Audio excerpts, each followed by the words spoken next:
Good evening, ladies and gentlemen. My name is Stephen Buffalo. I'm from the Samson Cree Nation in Treaty 6. And seeing that we're online tonight, I want to acknowledge the Treaty 8, the Treaty 6, and Treaty 7 territories, the traditional places of the Cree, the Saulteaux, the Blackfoot, the Dene, the Nakota Sioux, and as well as the Métis people in Alberta. Tonight, for our people here, and the people who came before us, and the people who come after us, and the people that are online with joining us, let's have a great discussion about our great province. I'd like to introduce our moderator and MC, Bruce McAllister. Terrific. Stephen, thanks for getting us started, and good evening and welcome to Alberta Next, our virtual Alberta Next this evening. So good to have you with us. My name is Bruce McAllister and I'm happy to be your moderator this evening. Looking forward to a great discussion tonight.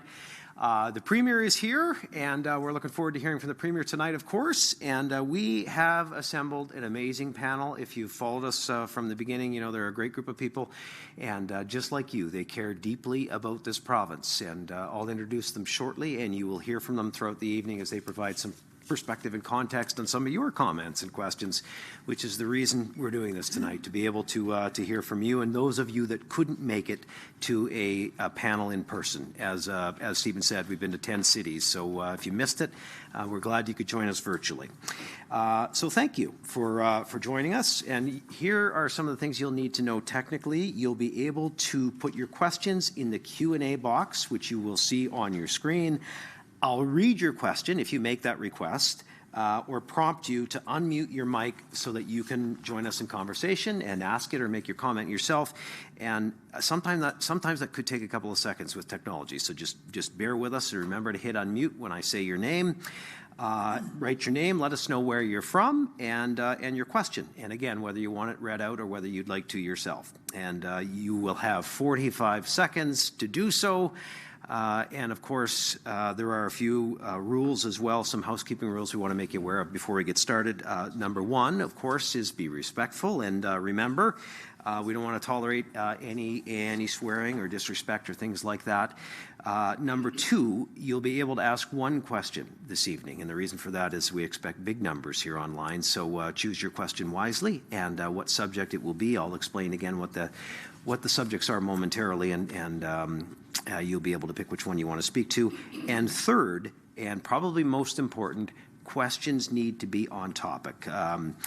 So if you have a question about another issue, it's probably of great importance to you, just know that we're sticking to the topics that we have prepared tonight about Alberta's relationship with Ottawa and things that we want to discuss and hear from you on. So we'll keep it to that. The evening will be separated into 7 sections, which I'll get to in a bit. So keep your feedback to those sections. And more technical rules to cover here, or guidance, I guess you could say. If you spam the Q&A box, I'm told what's happened, or any of those things, you might be removed from the call, and the technical people will be watching that. And again, I'm sure this doesn't apply to the great majority of you, but somebody might, and so that's what will happen. So with that, let's introduce our panel members. And I'm not sure if we're going to cut away individually, guys, so I'll ask you to give a wave. And first of all, our Premier is here once again, and of course that is Danielle Smith. Looking forward to hearing from the Premier tonight. And we have Tara Sawyer, the MLA from Old Didsbury Three Hills. Dr. Benny Zhu, our registered acupuncturist, 30 years of experience in that field. We're happy to have Dr. Benny. Stephen Buffalo, my good friend, my former teammate and president and CEO of the Indian Resource Council of Canada. The Minister of Environment and Protected Areas, Rebecca Schultz, is with us tonight. Dr. Trevor Toome from the University of Calgary, an economics professor and fiscal policy expert.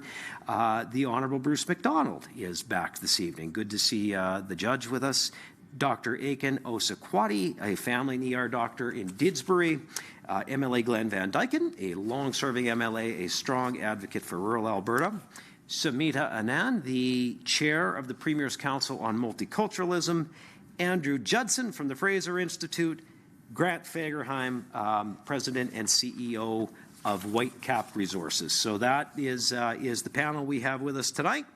And again, looking forward to tremendous discussion. But before we get started and we cover a few more ground rules, I think first would be appropriate to hear from the Premier, I guess, to set the stage, to say good evening and let us know what we hope to accomplish. Premier. Awesome. Thanks, Bruce, and good evening, everyone. Thanks for tuning in. I'm happy to be joined online with my fellow Alberta Next panelists. The other night in Calgary, of course, we held the final in-person panel hearing. It was what turned out to be our 10th stop, and it took our panel went around the province to Red Deer, Lloydminster, Fort McMurray, Grand Prairie, Medicine Hat, Lethbridge, and then back up to the Calgary-Edmonton corridor. We had an incredible turnout everywhere we went, people coming to the mics with passionate ideas and eager to share their thoughts with us. We also noticed, though, that there were tens of thousands of people who were watching online. And so that's how we knew we should end off with an online access so that we could hear directly from you as well. We had lively discussions, of course, on everything from equalization and constitutional rights to federal overreach, immigration, protecting the energy industry, and safeguarding our prosperity. And our survey has also had tens of thousands of respondents across all topics, and our videos have collectively racked up over 100,000 views. Our in-person town halls have had more than 5,000 participants, where attendees directly engaged with our panelists and asked us questions and participated in some straw polling. Not sure if we're going to be able to do any straw polling on this. Oh, I figured Bruce would have that figured out. But that's exactly what we're looking for. We want direct grassroots feedback from the people of Alberta on the biggest issues that our province is facing.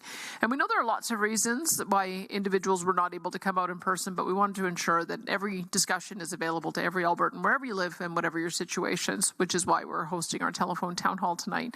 So this is your chance to help shape Alberta's future. And just like the in-person sessions, what we're looking for is your honest feedback at this critical time for our province. I can tell you there has been some candid disagreement on some of the discussions that we've had, and that's part of what we're looking for too. We heard from Albertans that they want to see us have, or that they want to have some say in some of the most important parts of our society, and to ensure that our pension is providing the best benefits at the lowest cost, regardless of whether that provider is the CPP or a provincial plan. We heard that Albertans should champion changes to the Constitution that will allow for a stronger province within a united Canada, and various other amendments. They want a strong police force that will answer when you call 911, and a say in the level of immigration in our province. But the job of this panel, and me in particular, is to listen to the people, and that's why I formed this panel and have chaired it. The panelists, who come from all backgrounds and walks of life, deserve the thanks of all Albertans. They've done a tremendous job and put in a lot of hours traveling. We want to engage with people regardless of their views and capture the widest reflection of public sentiment that we can. And I'd encourage you to go and look at the last time that we had a government do this type of process. It was the Fair Deal panel, and they came back with 25 recommendations after hearing from Albertans, and much of that has guided our work over the past 5 years. For instance, we had the Equalization referendum. That's an idea that came out of the panel. Well, the panel wanted us to reduce internal trade barriers, and we have done that across the country. They wanted us to create economic corridors, and again, we have signed many economics corridors agreements with Yukon, Saskatchewan, and Ontario most recently. They wanted us to challenge federal legislation on our areas of jurisdiction, and we have. We've got 15 lawsuits going and more. They wanted us to establish a chief firearms officer, which we did. Create a presence in Ottawa, which we have. We now have an office in Ottawa with representation there. Diversify our energy sector. We've done that in spades. And also relentlessly pursue more market access. I made an announcement about that today, and there's more to come. And also referenda and citizen-initiated referenda. Those are all ideas that came out of the last panel. So it is just an example of the kind of things that can come out of this process. Just some background as well. For 10 years, Ottawa, as you know, took direct aim at Alberta's core industry, from C-69 to the tanker ban, the oil and gas emissions cap, which really acts as a production cap, and the net zero mandates on electricity and vehicles and several other things. In just the last 10 years alone, the result has been more than $500 billion in global investment capital destined for our resource sector has disappeared. It's cost us hundreds of thousands of jobs, hundreds of billions in GDP, and resource royalties for healthcare and education and public infrastructure. If Canada is to be a strong and unified country, it must include a strong and sovereign Alberta within a united Canada that is able to pursue our potential without being held back by our own country and our own federal government. Our negotiating team has had some very positive discussions with the federal government so far, but we do need to see action, and we need to see it soon. But no matter what each of us believes about the big issues or what path that we think is best, we do need to be able to discuss these issues respectfully in forums like this with our friends, with our family members, with our neighbors, even with strangers.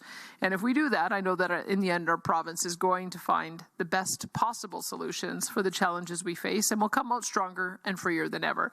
Because I will always put my faith in Albertans to find the right path. I do trust you, and I look forward to hearing your thoughts tonight. Back over to you, Bruce. Terrific, Premier. Thank you for getting us started. And already we've had a whole bunch of questions come in, and I should have clarified off the beginning. We'll take your questions as soon as the first video rolls, again, so that we can make sure they're on topic. The questions should be about the first video. That will be our first subject. Then you'll see another video, and so on. So we have 6 or 7 videos tonight, and here is what they are on subject, so you can keep your question to the one you want to speak to. We'll talk about equalization and transfers. That will be the first video we'll play shortly. A proposed Alberta pension plan. We'd love your feedback on that. Provincial police force. Constitutional changes on immigration reform. We've been getting some great feedback from Albertans on that subject, and provincial tax collection. So we'll play the video, and then after the video plays, you can put up your question in the chat box. We'll allow 15 minutes for discussion on each topic, and I'll get to as many of you as possible while getting some context from a panelist who, of course, we want to make sure you hear from as well. Our team will be monitoring the chat as well. You'll be prompted to unmute yourself or your device, and your device when it's your turn to speak. So I'll let you know about that. Remember, you have to click unmute for us to be able to hear you. If you've ever been in a Zoom or Teams meeting like we always forget at some point. So I'm sure I'll have to remind somebody, maybe myself. But if your question has already been answered, I should let you know as well. We'll probably move to another one to get to as much variety as I can. And I will read aloud some, if that's what you'd prefer. If you want to put your comment in, just make that note. And again, this is not the time for local issues or other issues. They are very important. We certainly acknowledge that. But we're here to talk about Alberta's future with Ottawa as a province and the challenges that we face. And that's why we're talking about Alberta Next tonight. So with that, let us get ready to watch the first video. And remember, you can input your question as soon as that video plays. The first video we'll watch tonight and then discuss is on equalization and transfers. Our next topic is reforming federal equalization and transfers. Since 2005, Alberta taxpayers have contributed, on average, $23 billion more per year to the federal government in federal taxes than they received back in projects, benefits, and other spending from Ottawa. That's a net loss to Albertans of nearly $500 billion in just 20 years. Most of those redistributed Alberta tax dollars are spent by Ottawa and Quebec and other liberal-leaning provinces across the country. And part of that massive fiscal transfer out of Alberta comes through the Federal Equalization Program, which has seen Alberta pay over $67 billion into the program since 1957, while receiving back not a single penny since 1965. In 2021, Albertans voted in a referendum to remove equalization from the Constitution, but Ottawa completely ignored us. So what next? Alberta can't stop these federal transfers on its own. The Alberta government doesn't write a check to Ottawa each year, and we can't ask Albertans to stop paying their federal taxes. The fact is, fixing this problem will require political support from other provinces. One option that would be appealing to most other provinces is to have the provinces collect a larger share of overall taxes. This is how it could work. Currently, Ottawa collects over 60% of all the federal and provincial taxes that Canadians pay.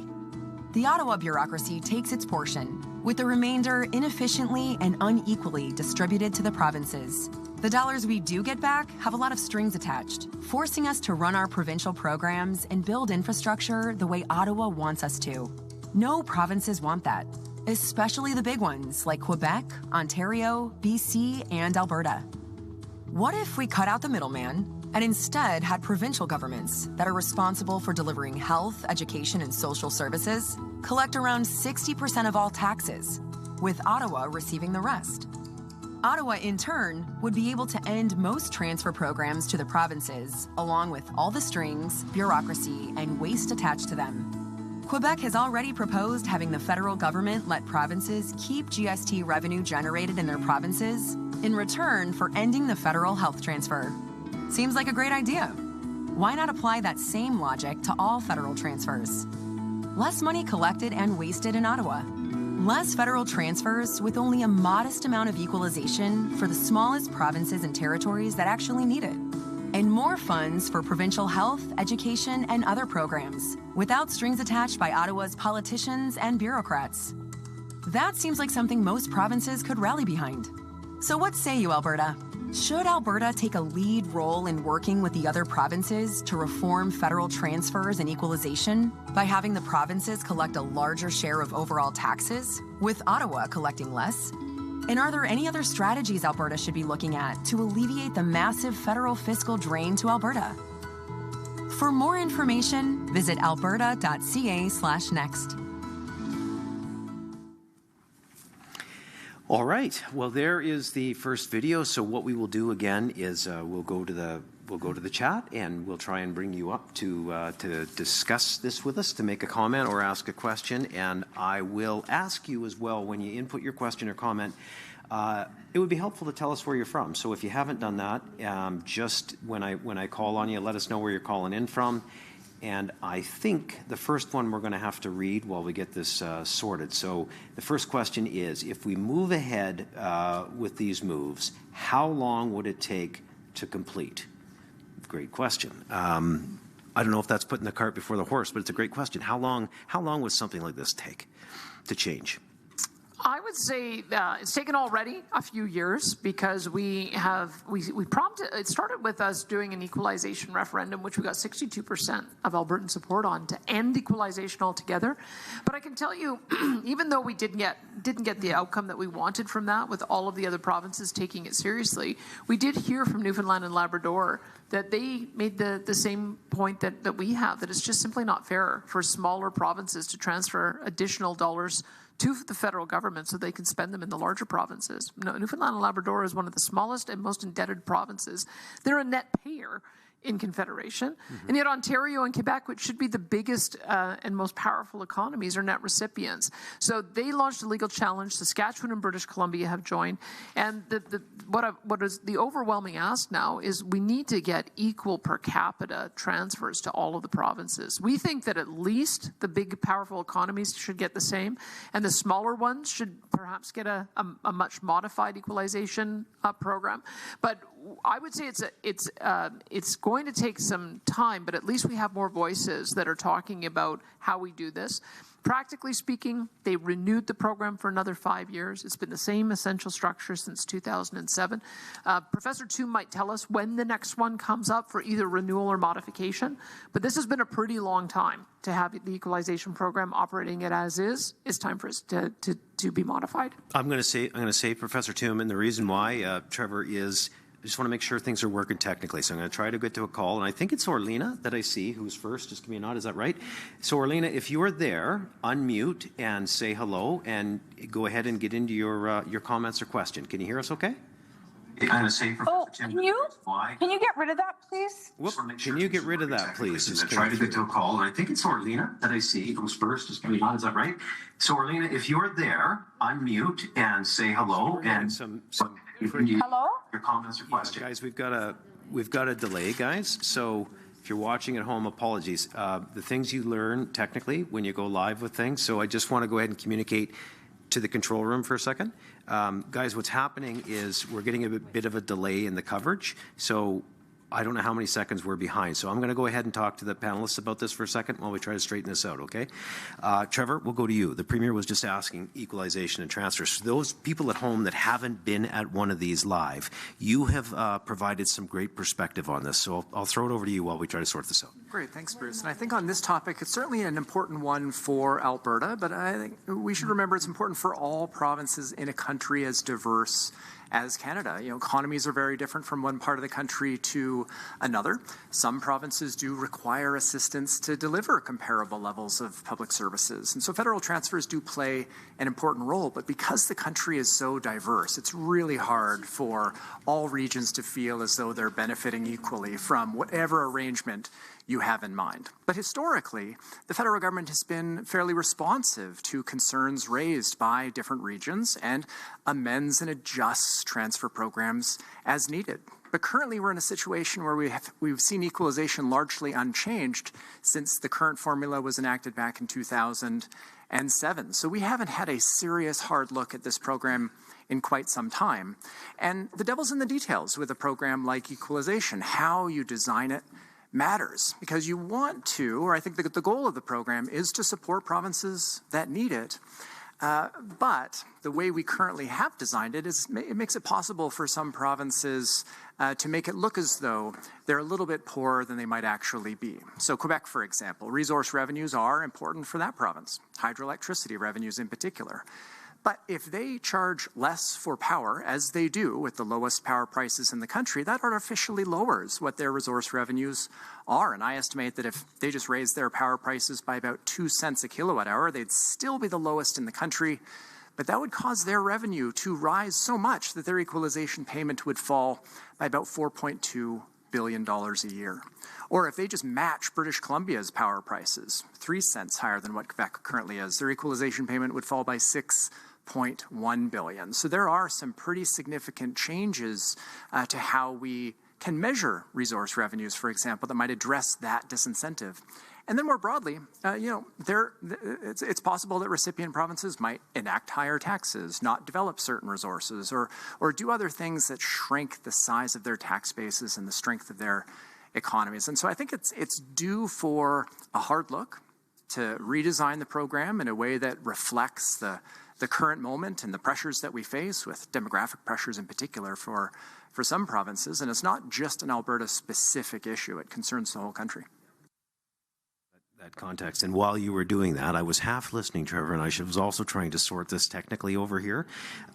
It may be that we have a longer conversation about some of these things as we do, but I think what might have happened, Orlene, I know you're gone off the phone lines, is you had us on in the background, and so that's what was giving us the delay in the feedback. So I've got to remind you at home, if you have the panel on and you're listening, it's going to be a bit tricky, but I need you to turn that off so that I can call on you and we don't hear that when we talk to you. So Melanie, you're going to be the next one to figure this out for me, for us. So if you are there, Melanie, what I need you to do is make sure you click us off and then click on mute and see if you can talk to us. Okay, let's try it. Melanie, are you there?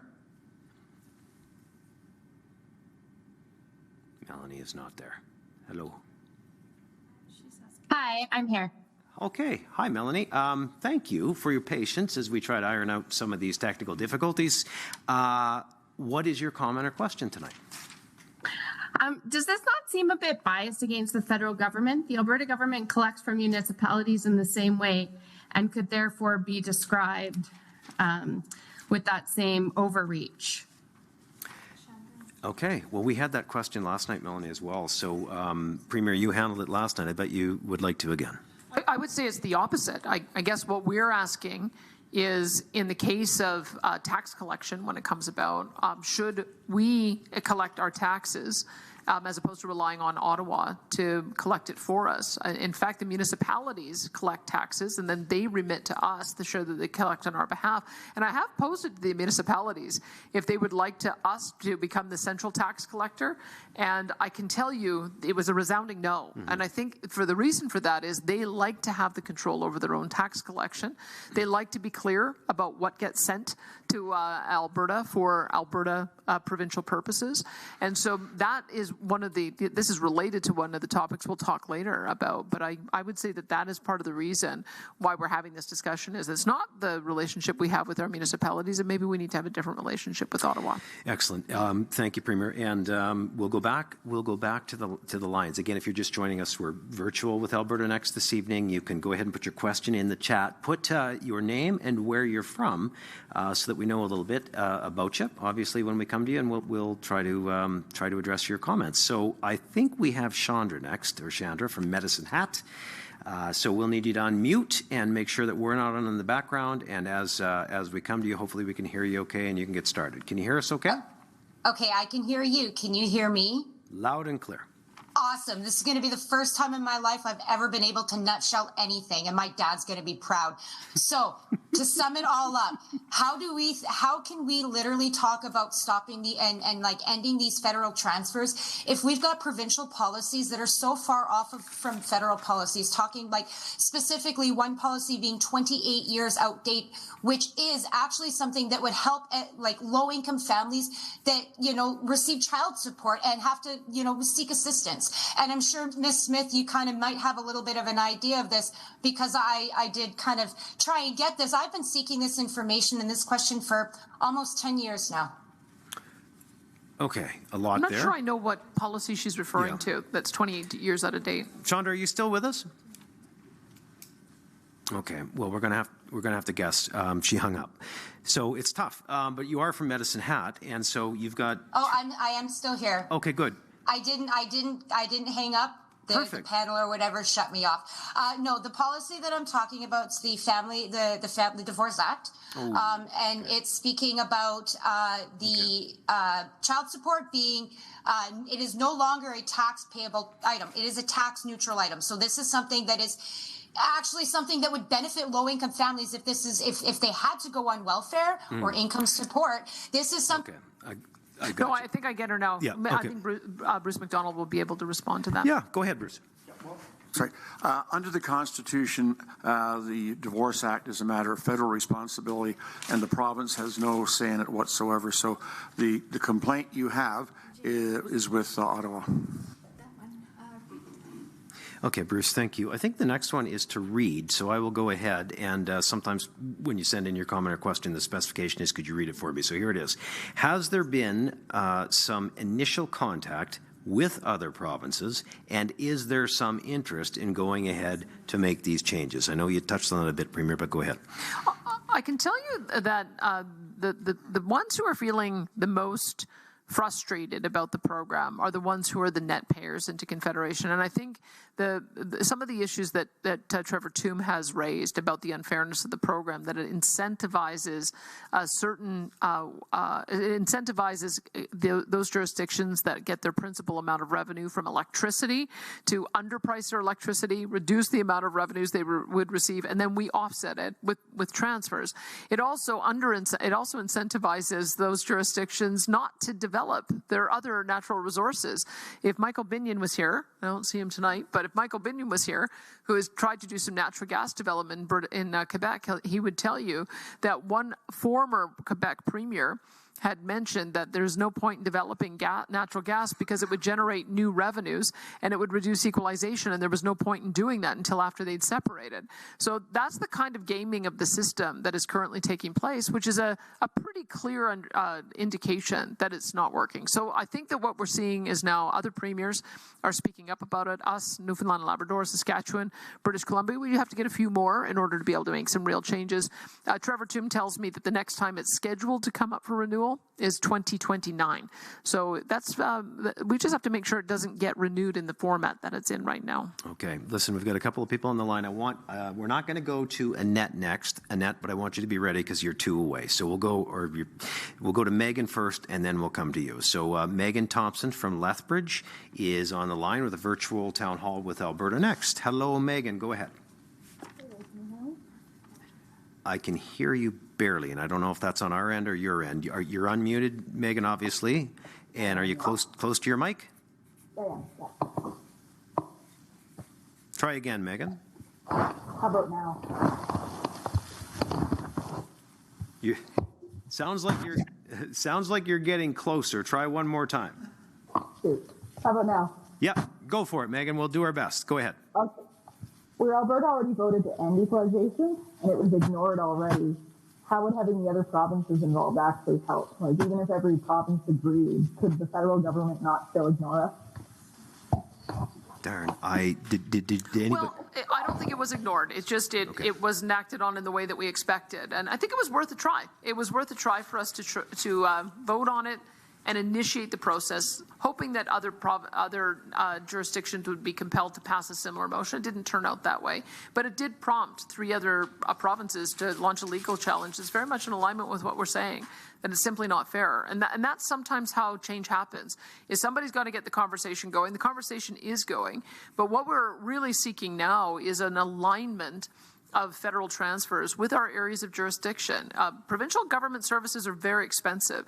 They're responsible for about 70% of all tax dollars that are generated, yet we only generate 40%. The rest goes to Ottawa, and then they transfer the rest back to us in dribs and drabs, or too small to be able to cover the actual cost of the program, and then siphon the rest off and spend in areas that is often politically motivated. So trying to get a conversation going to align our taxation power with our areas of jurisdiction is, I think, going to be very compelling to every province. All right, let's go back to the lines and see if we can get a couple more people through. Catherine, will be to you in a minute, but first I want to go to Annette Park. And Annette, I didn't catch where you were from, so we'll go ahead and ask you to unmute yourself and join us on the Alberta Next virtual town hall with your comments. Hello, Annette.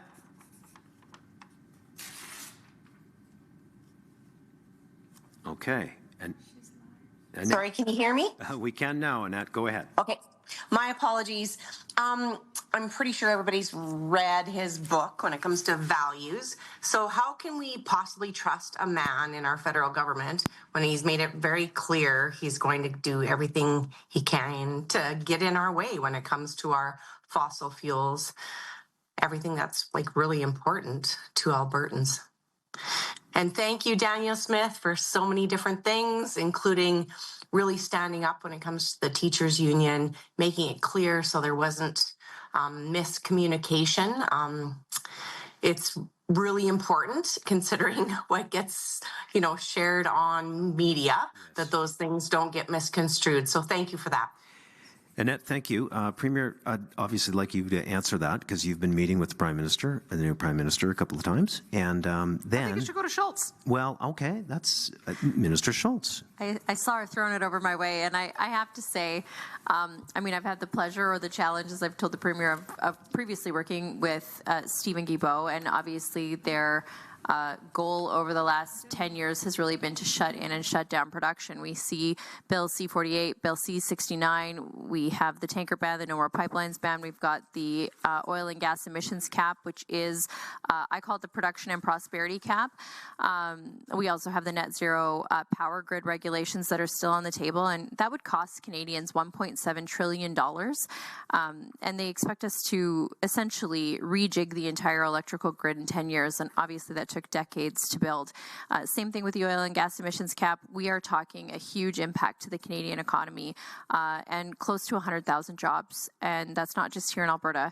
And so I sure am grateful that we do have the Premier taking them to task. While we've heard a change in tone, I would say, from the Prime Minister saying, they can say the word energy now, which is a shift from the last 10 years, but we still have these pieces of unconstitutional legislation. Minister Guilbeault previously told me that the Supreme Court's ruling on Bill C-69, calling it unconstitutional, was an opinion of the highest court in our country. And so that is what we're up against. It's why I think this panel is so important. And I often say on this panel, it's pretty rare that we have a leader like Premier Smith who's taking the time, who believes in direct democracy, who's traveled the province to hear face-to-face from Albertans about their ideas, their challenges, their concerns, their aspirations for the future, and then bring other provinces on side to tackle some of these issues. Because it's not just, for example, Alberta, who is opposed to Bill C-69. We had consensus across the country on that. And so she's really doing the heavy work to bring other provinces on side where possible to really push for change. Thank you, Minister. And Premier, you could have added about the meetings, but you're keeping it from us on this one. So maybe is there anything to look forward to? Do you have a different tone from Ottawa than you did 6 months ago? Well, we'll find doubt. You may have seen that we announced that to get the ball rolling on a new pipeline to the BC coast, that we're going to be the proponent and have a technical advisory committee of 3 of the major pipeline companies, South Bow, Trans Mountain, as well as Enbridge. Between them, they've got 550 years of experience, the people who are on our panel, in addition to Indigenous leadership in both Alberta and British Columbia.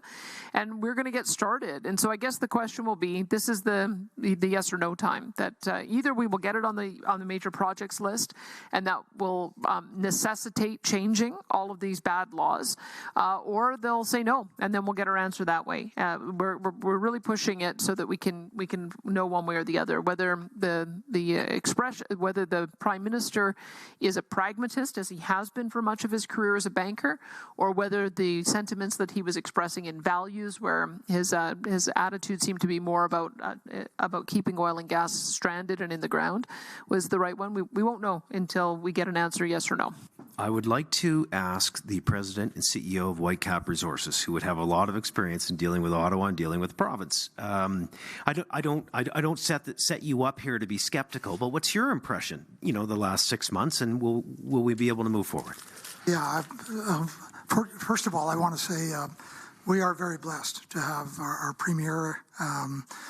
Premier Smith working on our behalf, along with Minister Schultz. And I would tell you, this strong sovereign nation with the United Canada has to play out. They've been doing everything they can for an extended period of time. Alberta has made outsized and disproportionate financial contributions to the Canadian economy and other provinces. Alberta is blessed with the 4th largest oil resource in the world, 2.4 times the resource in place in the United States of America, but produce 1/3 the volume because we've been restricted at 5.3 million barrels a day. So we have the brain power, we have the people, we have the processes to develop our resources. And when we think about it, that's from an oil perspective. Natural gas as well.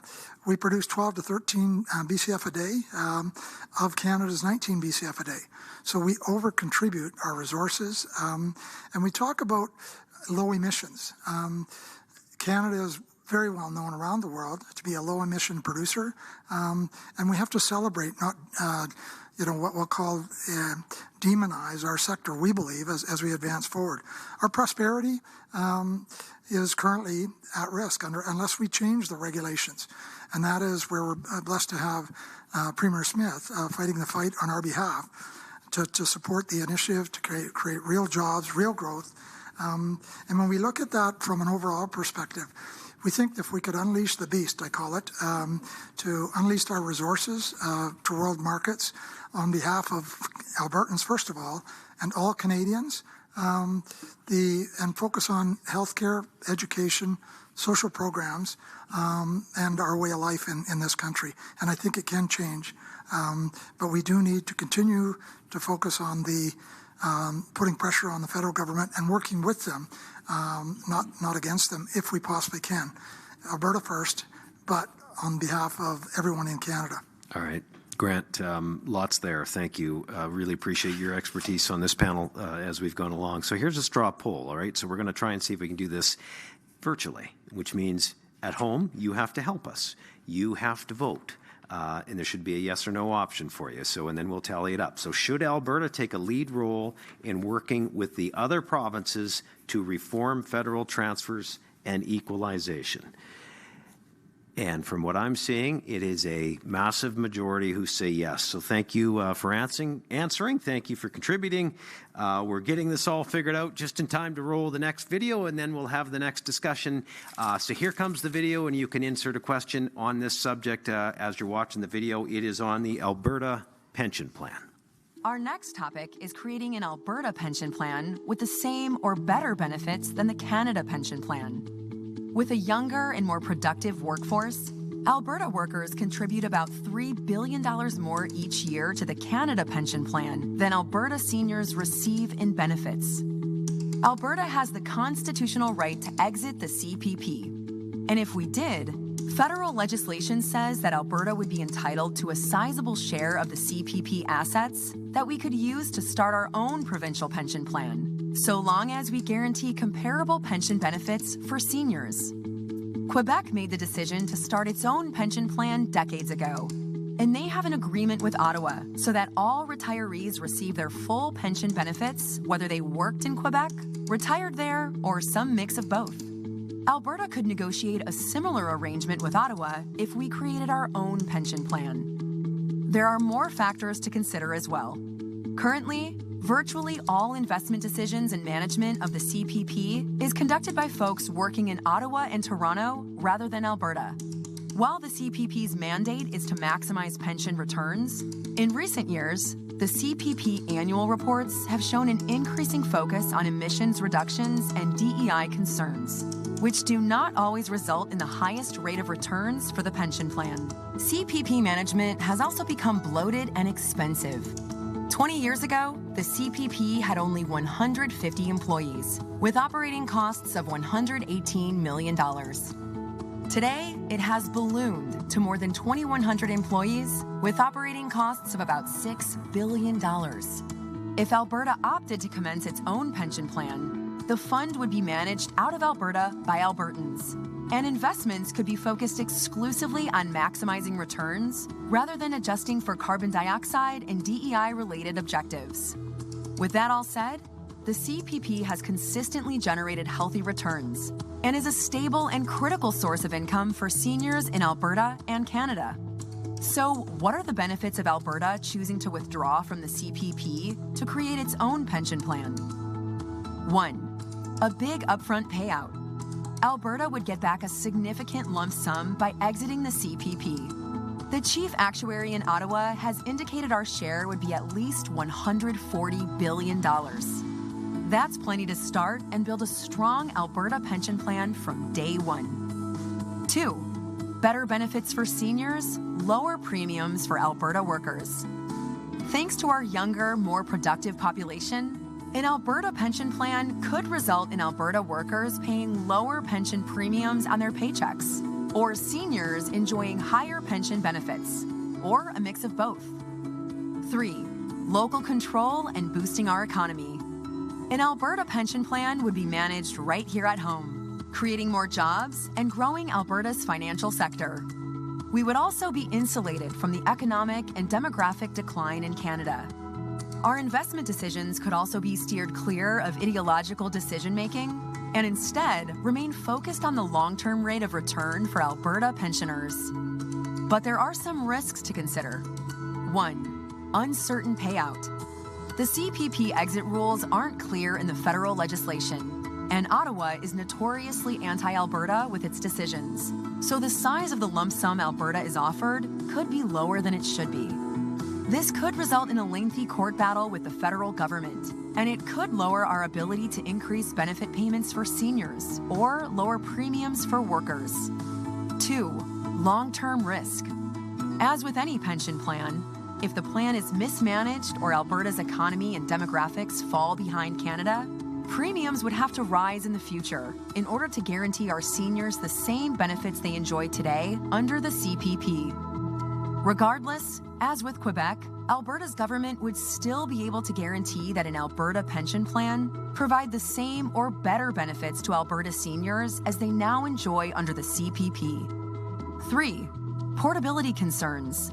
The Quebec pension plan and CPP have an agreement in place to ensure pensioners get the same single pension, regardless of where they worked or lived in Canada during their career. Alberta would expect a similar arrangement with Ottawa, but it is not guaranteed. So, should Alberta withdraw from the CPP and use Alberta's portion of the CPP to create our own Alberta pension plan? Or should we continue with the CPP as we do now? We are going to go to Scott in High River in just a second to kick us off on this one. I just want to remind everybody, if you just tuned into our virtual town hall with Alberta Next, we will play a video and then we'll discuss that video. So that's the subject, the topic that we're on, and we'll keep things on topic tonight, of course, best we can, and talking about our relationship with Ottawa. And happy to have the Premier and panelists with us this evening.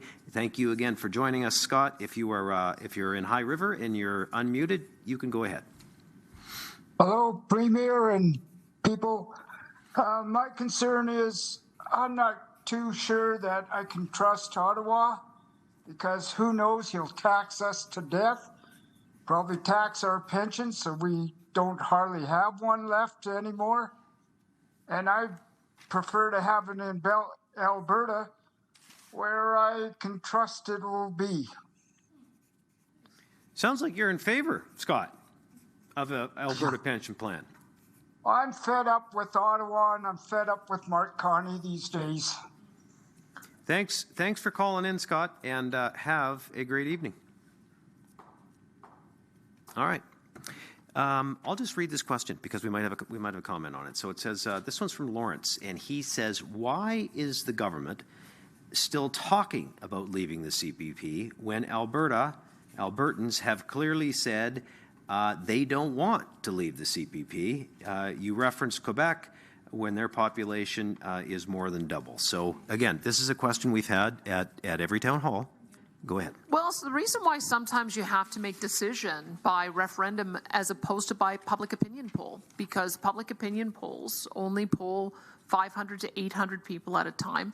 And in the rooms that we've had that have had 500 to 1,200 people in them, when we do a straw poll, you end up with overwhelming support in favor. So we know that as people find out more, and as people find out maybe that some of the rigor has gone out of the Canada Pension Plan management and how they're managing that fund, that they're more open-minded about our approach. What we have done is, I mean, we have a professional management organization, AIMCO. They manage $190 billion worth of investments. And so they have the expertise and the independence in order to be able to take on the additional $140 billion or so that would come this way. We've also changed AIMCO so that it's returning to being focused on more passive management strategies, as well as more conservative strategies that are focused on returns, as opposed to some of the ideological policies that we've seen in the Canada Pension Plan. I think it was also mentioned that the CPP started off with $150 million in management expenses. It's now $6 billion, and it's got over 2,000 employees to it. So we are overpaying with our premium payers by about $3 billion a year, and half of that, all of that is going to pay half the management costs. So I think that's part of the reason. As people find out a little bit more, they say, maybe we're open-minded about this. But it's one of the reasons why we think that this may be something that has to go to a province-wide referendum to be able to find out how Albertans feel once and for all. Yeah, it was a great question. We always get good context from Dr. Toom and from Andrew on this one, and we'll go to them shortly. In fact, Dr. Toom, I think this next question might be for you, but let's go to Paul, who is calling in from Foothills. Paul, go ahead and unmute yourself and ask your question. I've got a note that says it might be for Dr. Toom. Can you hear us okay, Paul? Yep, I can hear. Can you hear me? You bet. Loud and clear. Go ahead. Okay, thank you. Thanks, Bruce. Professor Toom, the LifeWorks analysis on what the CPP owes Albertans included a legal analysis.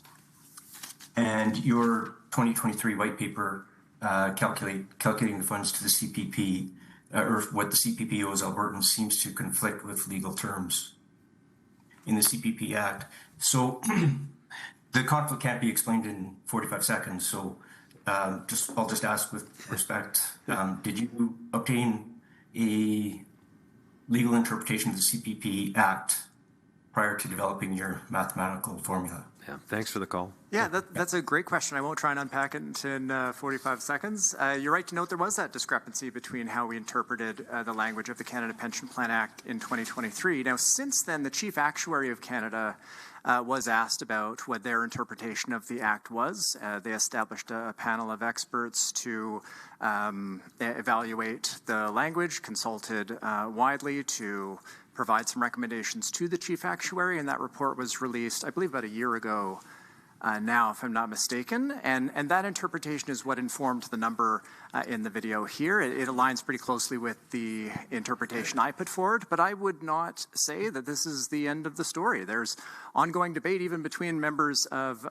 this panel. There's people who I respect that don't agree with my interpretation, and ultimately it's not up to individual academics or even the chief actuary. It may be something where either there's a negotiated understanding between the provincial and federal governments, or it might be something that the courts would need to weigh in on as well.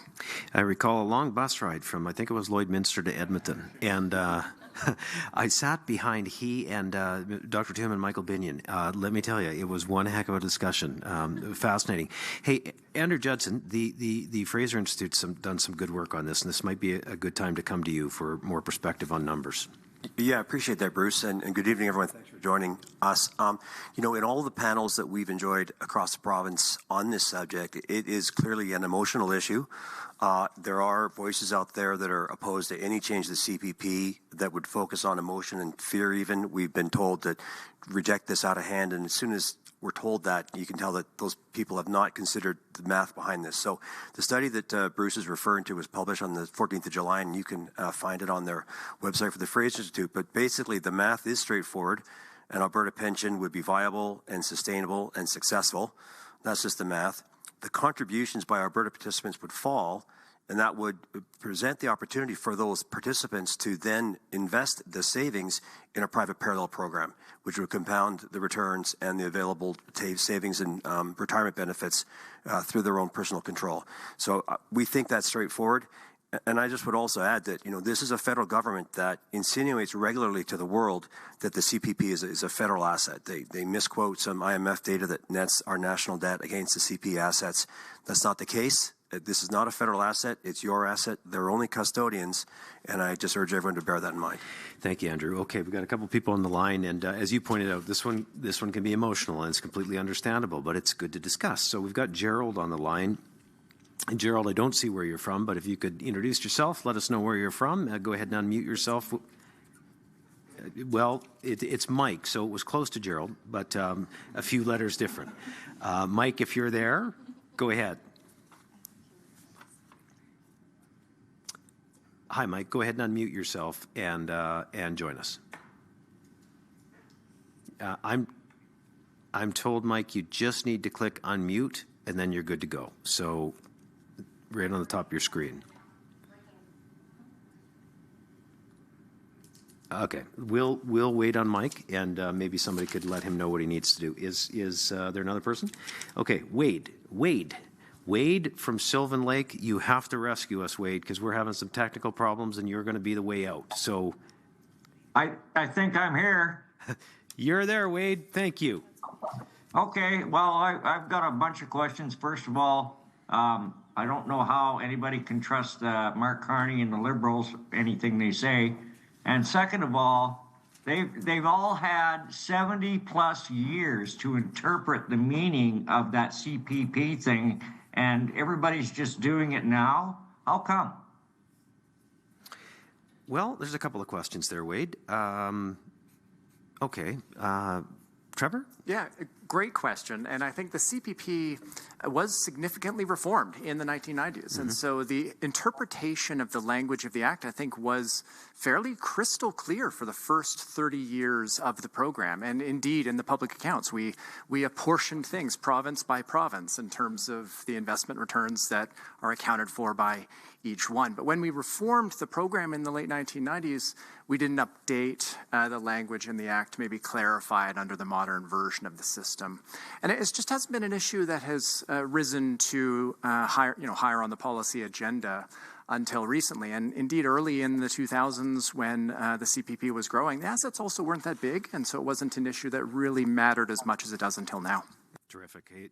I just want to remind you at home, too, when we come to you, you have to click unmute and make sure that you've got us off in the background so that, A, we can hear you, and B, that we don't hear any feedback. So the last couple of callers, that was the issue. They didn't hit unmute. So, Sean, you should be next, and you've got a tough question with a sports analogy, if this is the right Sean. Can you hear us, Sean? Yes, I'm here. Okay, Sean. Yeah, go ahead.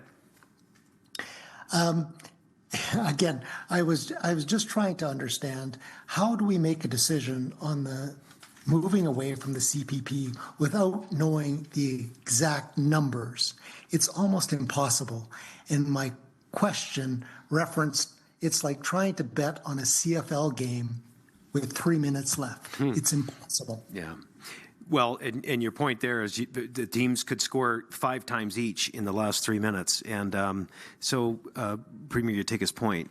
People are skeptical, but I guess part of your response would be you wouldn't do it unless you knew there was more money. Well, I guess the question is this. I mean, I think that what we discovered through our consultations is there's a real misunderstanding about how the current Canada Pension Plan works. People think that when they put their premiums in and their employer matches it, it goes into an account with their name on it, just like an RSP. But that's not how it works. It's a pay-as-you-go system. And so what happens is that the people who are working today and paying today are paying the benefits for the seniors who receive today. What happens in Alberta is because we've got so many more people paying than receiving, we pay $9 billion in contributions, and our seniors only receive $6 billion worth of benefits. So there's $3 billion that every year, year after year, are left over. So I guess that's the question. If we don't take over an Alberta pension plan, those $3 billion per year, whatever it is in the future, are going to keep on accumulating.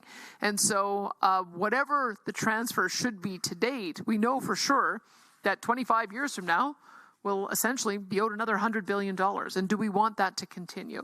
From what I understand from Professor Toom's calculation and the guidance that the federal government gave us, it sounds like their interpretation is likely no less than around $140 billion. So we look at that as the bare minimum, and then we litigate the rest in court.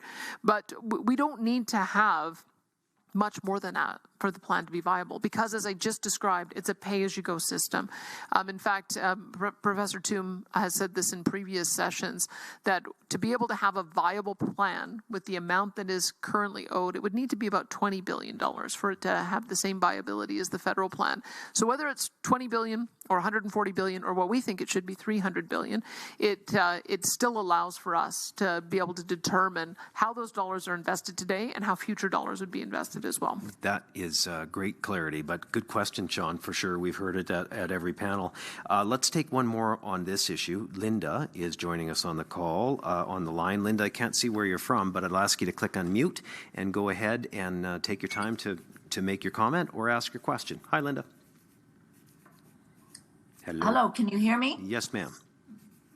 Okay. Am I getting feedback or anything? I'm not sure how to turn off my volume on.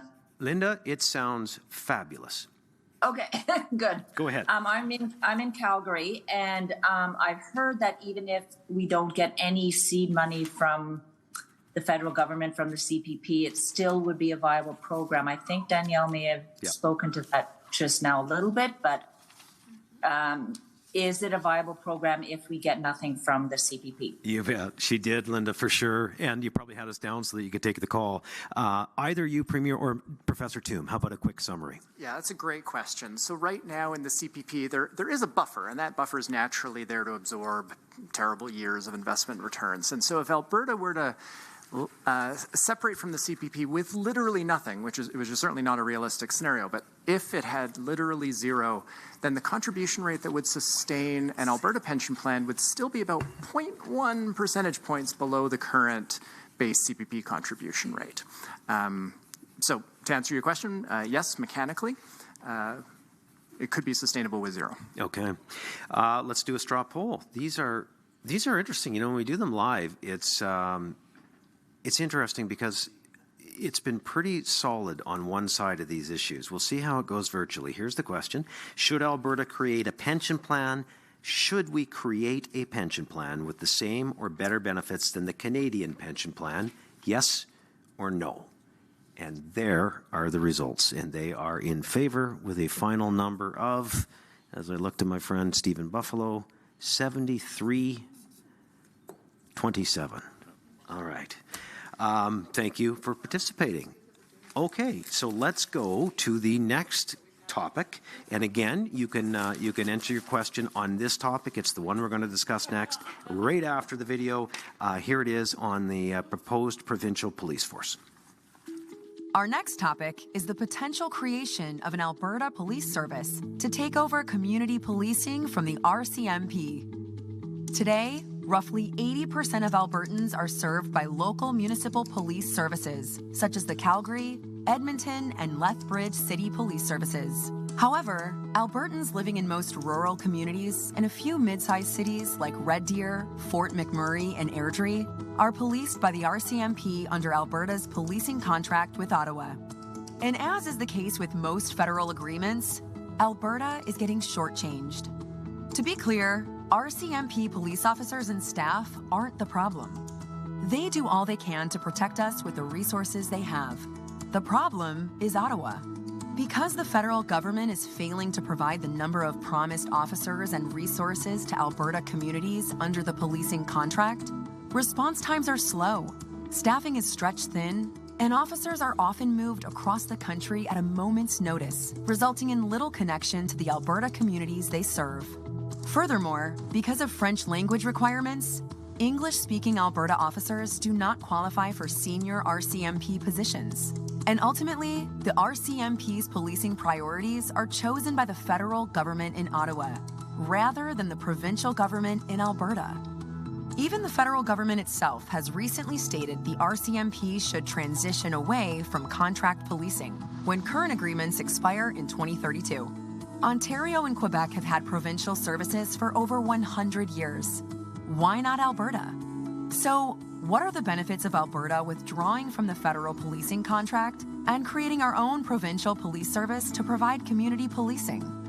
1, more local, more accountable.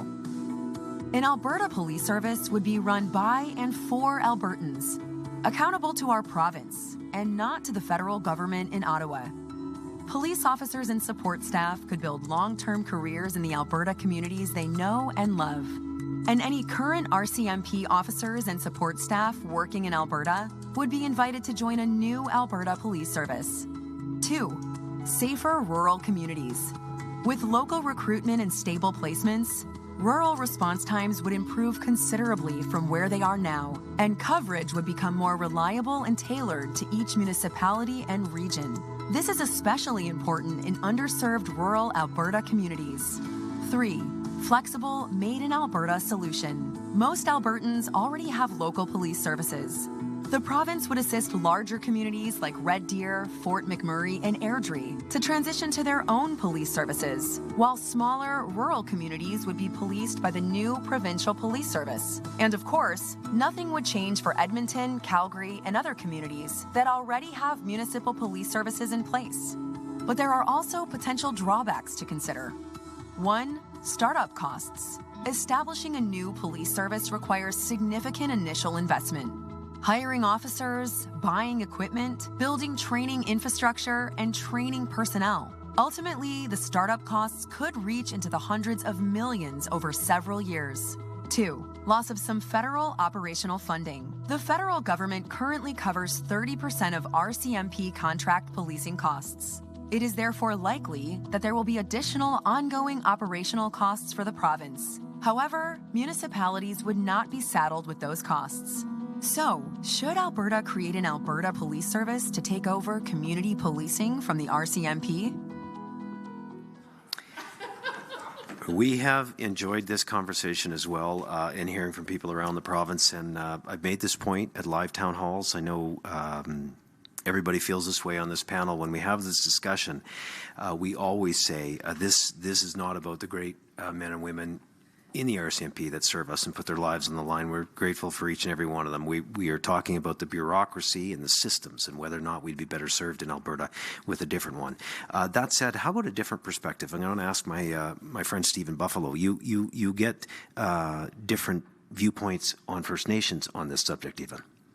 Yes, thanks, Bruce. And of course, here in the province, we see in southern Alberta, the Blood Tribe Kainai Nation, they have their own police service. And as well, visibly here, just west of Calgary, the Tsuut'ina have started their own police service. And as well, you go east to Siksika, and they've started something that's developing in the policing area there. You know, and talking to some of the chiefs, you know, the initiative, they like it. And, you know, for the most part, it's just really how they want to get it going forward. But, proof already that there's already communities with their own policing, I think can gain momentum for sure. Yep. No, good to know. And we've got a few people on the lines and a couple others I want to hear from on the panel, but maybe we'll go to Hunter Newbury first. Hunter's in Strathcona County with an opinion or a comment or a question. Hunter, go ahead. You're live with us tonight on the Alberta Next virtual town hall. I hope you're there, Hunter. You just need... Okay. Hi, hello. Hi. I'm doing good. Good. So, my question is a strange one. Okay, well... The Alberta... Please continue talking. I'm sorry. Yeah, go ahead, Hunter. Your question's about a police force and RCMP. Go ahead. Yes. With the potential police force, how would it handle external factors with the use of a canal? That's my question. Yeah, do you have a specific, Hunter, on external factors? Like what do you mean? War. Oh, boy. Okay. Well, lots of things to be worked out, but there is no question that I can't ask somebody on this panel to come up with an answer to. So if I don't see any hands, Premier, that means I look at you. Well, I would hope that we don't have to have a conversation about war, because that would still be federal jurisdiction, since national defense falls under federal purview. What we are talking about is policing of the civilian population, which is a different consideration. And right now, we have 80% of Albertans who are policed by a municipal service. We also have a sheriff's policing unit that we are setting up. It'll have about 1,200 individuals who are in it. And they're doing all kinds of things, like fugitive apprehension. They have a scan team that shuts down drug houses. They have a surveillance team. They're doing border security for us. We've embedded them in Calgary and Edmonton. We've actually found that our Alberta sheriffs have a lot more flexibility for support and interoperability than we do with the RCMP. We can't actually order the RCMP into any jurisdiction outside the ones that they're in. We don't really have line of sight into how many people are in the detachments. We know we pay for a certain amount, but we don't always have that full complement. And so what it would really be like, if you wanted an indication, is to look at how Quebec operates and how Ontario operates. Both Quebec and Ontario have their own provincial police service.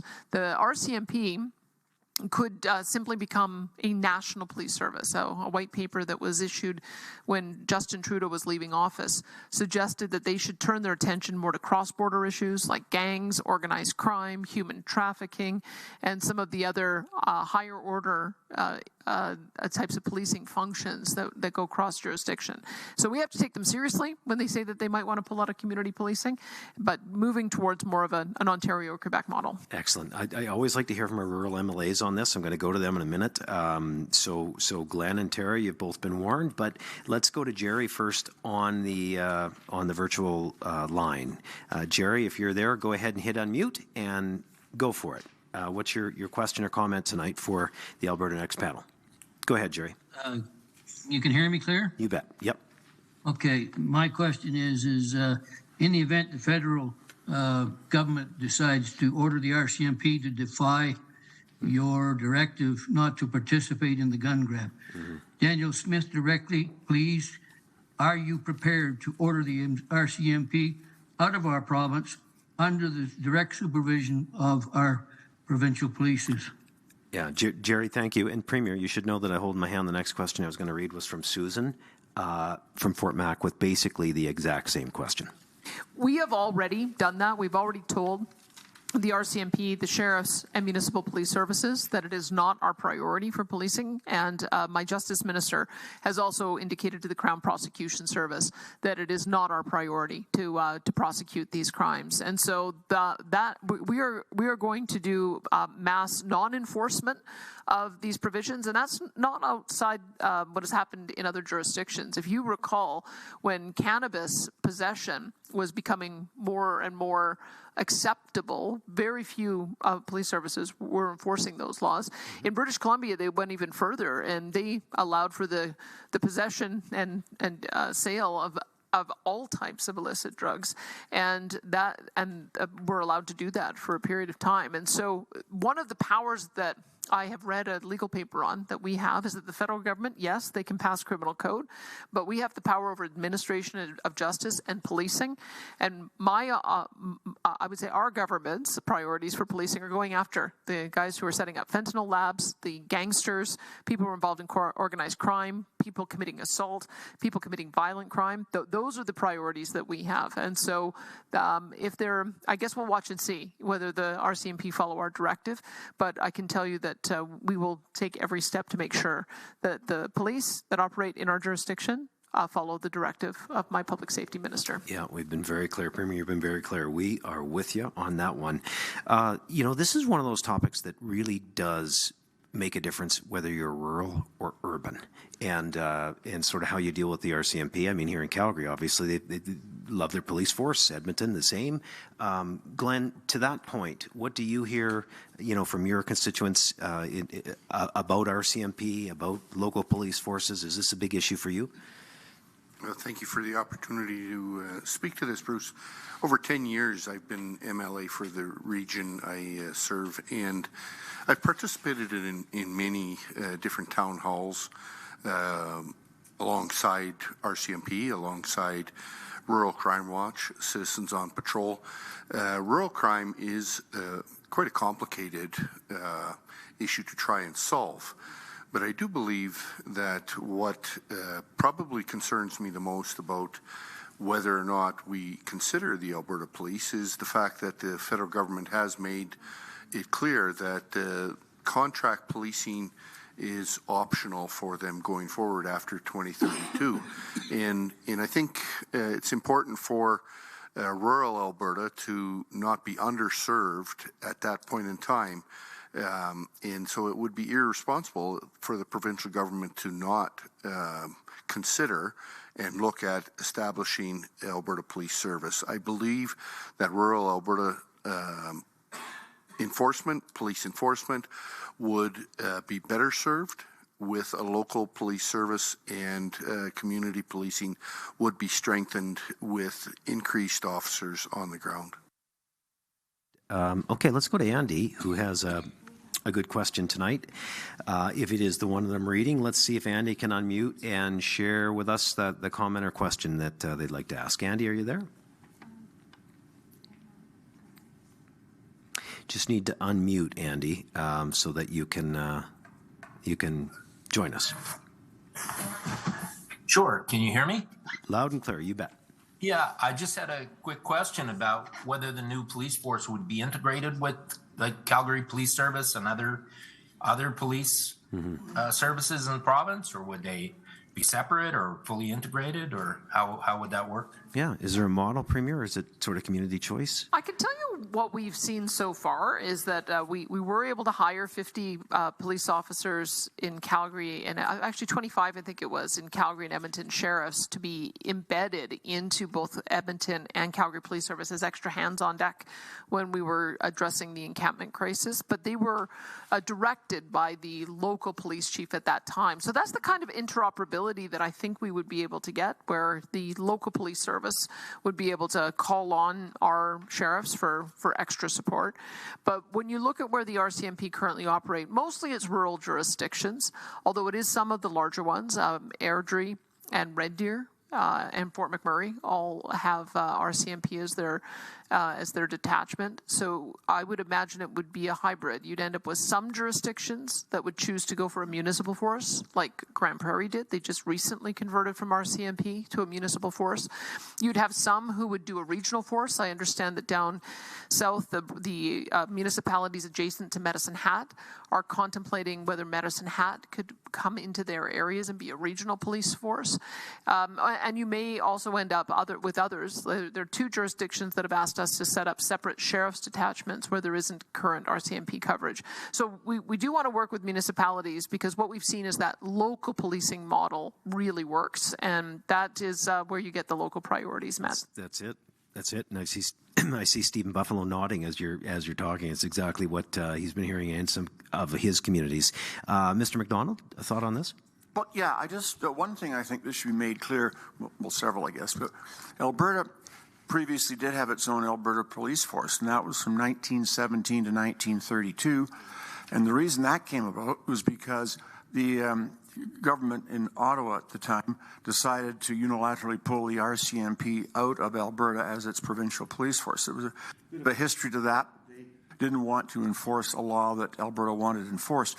So Alberta, on very short notice, was forced to create its own provincial police, and it did a very good job. Unfortunately, come 1932, the province was bankrupt and the Alberta Provincial Police had to be disbanded, not for operational reasons, because it was a good force, but because the province was simply unable to fund it. A couple more points I want to make. I think this decision really has been made for Alberta anyway. We've heard about the white paper that came out in March of this year. I think we have to take the federal government at its word that it wants to get out of contract policing. They're quite badly understaffed anyway, and they really do need to concentrate on what are really a national issues. We had one fellow at one of the town halls says, "It's kind of a crazy system we have here, because it's like getting a traffic ticket from the FBI if we were in the States." So I think we do need our own provincial police force. And incidentally, all the infrastructure, the buildings and all the rest of it that the RCMP currently utilize are owned by the province. So it's not a case the province would have to build new detachment centers and all the rest of it. The province owns it. All right. Let's go to Guy Baudouin, who is on the phone and or on the computer or virtual line, I guess. Guy, can you hear us okay? Go ahead and unmute and ask your question or make your comment.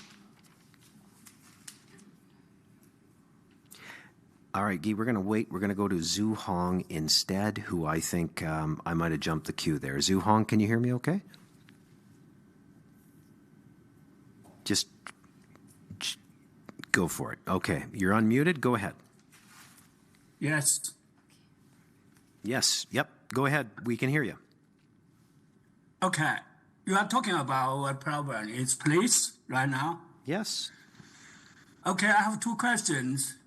One is that the police is for civil service instead of for the crime prevention. The other is about gun control. Mm-hmm. Do you follow the examples of New Zealand instead of the U.S.? Oh shoot! Did his line just click off, guys? Yeah, I think he was wondering why we wouldn't want to go more down the path like New Zealand with gun control to try to do crime prevention. And I guess, we just have a different view on that.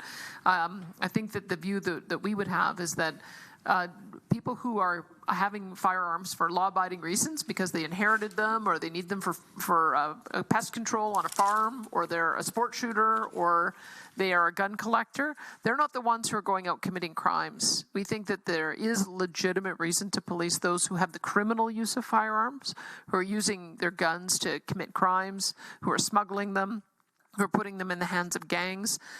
That's where the law enforcement should be. The taking the guns out of the hands of people who are law-abiding, who purchased them legally, who went and got their possession and acquisition license. That's just, I think, trying to address it's the wrong way of trying to address the issue of serious crime. The only way to address serious crime is to go after criminals.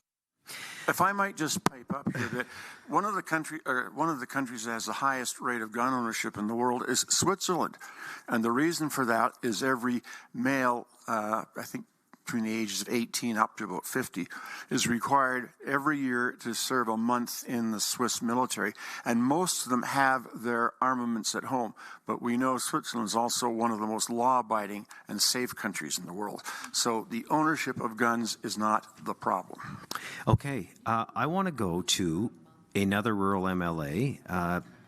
Because one of the things I find fascinating about politics, if you've never done this, is when you door knock, you learn a lot. It's like these panels we hear from a lot of you. Tara Sawyer is the newest MLA because she ran a by-election in Olds, Didsbury, Three Hills. So Tara, you did a lot of door knocking and you talked about policing. Can you give us some perspective on what you heard? Yeah, thanks. Being in a rural riding, this is a really, really important issue that a lot of us are definitely concerned about because of what we deal with. I definitely heard it a lot. Actually, I don't think I've mentioned it in any of the other panels.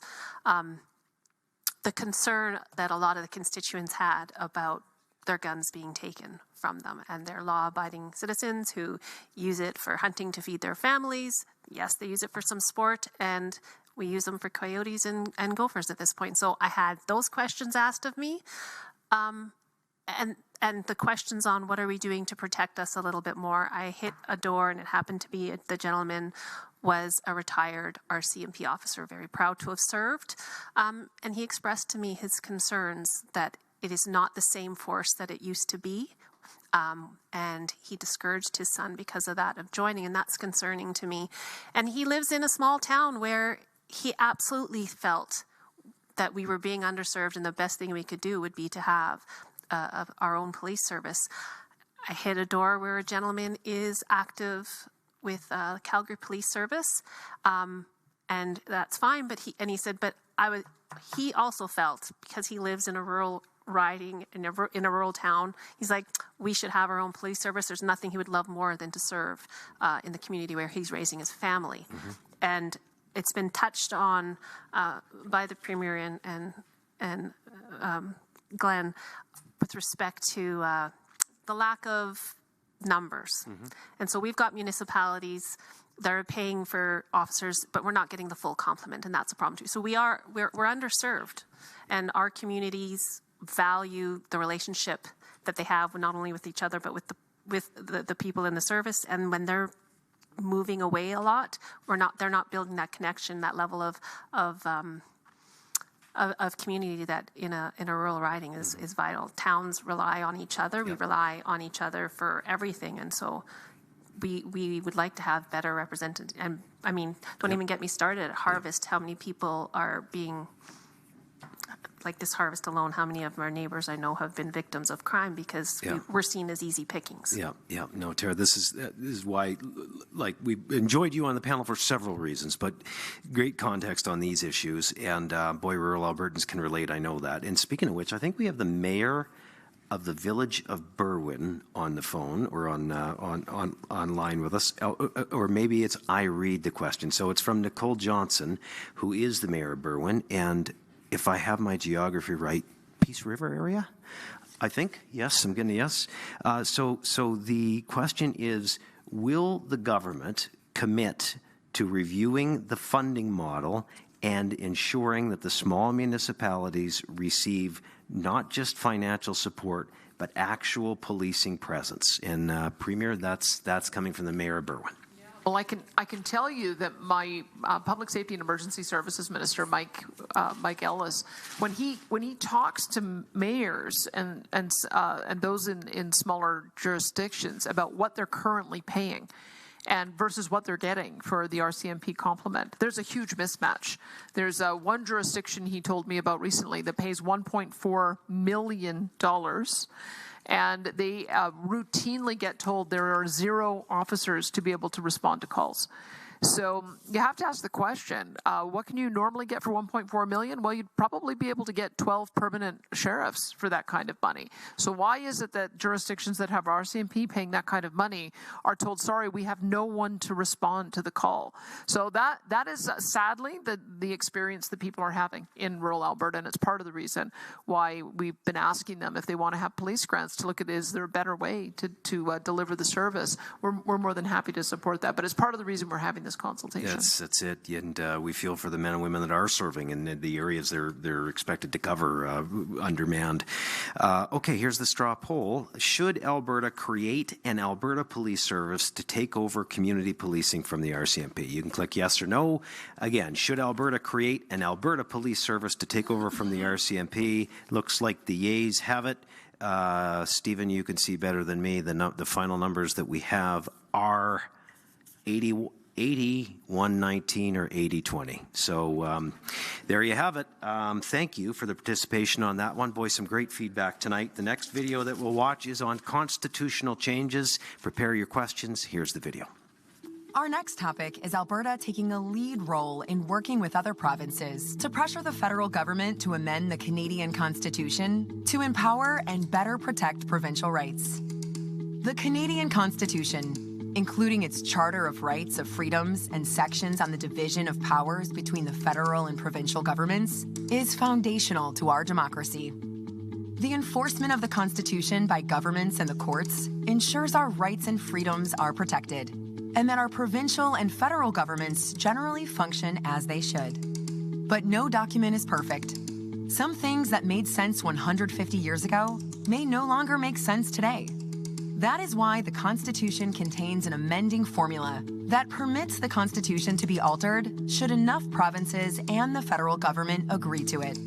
Over the last decades, several outdated and unfair problems with the Constitution have been identified, but no tangible progress has been made to fix them, due primarily to a lack of federal and provincial leadership. Examples of proposed constitutional reforms include the following. 1. Amending the division of powers to indicate that core areas of provincial jurisdiction, including over natural resources and health, are immune from federal legislation, and to also ensure that in shared areas of jurisdiction, such as agriculture and immigration, provincial laws prevail over federal ones. 2. Imposing constitutional limits on the federal spending power in areas of provincial jurisdiction, including a provincial right to opt out of federal spending measures with proper compensation should they so choose. 3. Adhering strictly to representation by population in the House of Commons. Right now, those living in smaller provinces are greatly overrepresented when compared to those living in larger ones. 4. Either abolishing the Senate entirely or having it actually represent provincial interests as originally intended by mandating an elected Senate with the same amount of senators representing each province. 5. Allowing provinces to appoint their own King's Bench and Court of Appeal justices, rather than having those appointments made by the federal government. 6. Expanding the Supreme Court to allow for more justices from Western Canada and making prior service on a province's Court of Appeal a mandatory requirement of becoming a Supreme Court justice. 7. Eliminating the Ottawa residency requirement for judges on federal courts to ensure more Western Canadian representation. And 8. Mandating provincial approval of the appointment of a lieutenant governor to a province by the federal government. There are, of course, many other potential constitutional amendments that are worth discussion, but this is a start. So, should Alberta take a lead role in working with other provinces to pressure the federal government to amend the Canadian Constitution in order to empower and better protect provincial rights? And if so, which of the amendments discussed or other proposals should the Alberta government advocate for? All right, here we go. On the Canadian Constitution, there is so much to add to this one, but I'm going to start by going to the line, and Colleen Younger is who we're going to go to first. Colleen, if you're there, go ahead and unmute. Tell us where you're from and ask your question or make your comment. Are you there, Colleen? It shows you're still muted, Colleen, so you just need to click unmute. Hello. There you go. Hi. You're not the first to do that, Colleen. We all do it daily. But anyway, welcome. What can we do for you? So I live out here, East Central Alberta. We used to have, I'm going to age myself, but 30 years ago, we had a wild fish and game officer, and we saw him around the area on the gravel roads. And I just thought, I was wondering if there is some kind of thought of replacing those, bringing them back in rural Alberta, just to help out, complement the RCMP. Okay. Colleen, thanks. Obviously, we moved on to the Canadian Constitution, but does anybody want to? Sure, I may just say that fish and game officers are now part of our sheriff's unit, and conservation officers are part of forestry and parks. And so we're having a conversation about how to make sure that we do have more of those dedicated officers to be able to protect against poaching. And so if you had noticed that there's a bit of a change, let me take that away, because we want to make sure that we always have more coverage as opposed to less. And if there has been a bit of a hole created, that certainly wouldn't have been the intention. But yes, both conservation and fish and wildlife officers are meant to augment what we have going on out in rural Alberta with our other services. All right, Colleen, thank you. Let's get to Nathan from Edmonton. Nathan Smith on constitutional changes and that subject. Nathan, go ahead. I think, go ahead, just unmute, Nathan. All right. Okay. Yep, go ahead. Can you hear me? You bet. I think I'll just read from my question here so I don't get distracted.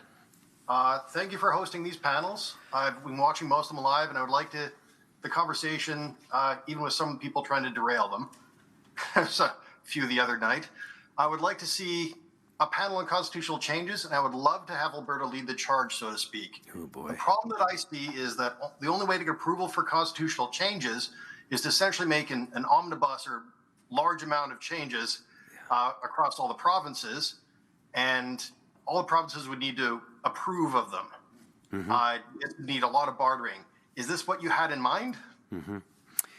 Yeah, that's a great question, Nathan. I don't know what the short answer is, Premier, and I wish Michael Binney was here because he'd touch on it too, but go ahead. Well, let me tell you the short answer, which is that's why we're asking, is it worth it? Is there an appetite to try to do that exact kind of constitutional convention that you talked about, that we saw back in the 90s, where all the premiers get together with federal counterparts and we go through line by line, hashing through the things that are not working for us and create a package of reforms that then get put to the people for a referendum, or at least get determined to be passed by the amending formula, which is 7 out of 10 provinces representing 50% of the population in most cases, but some of them require unanimous consent.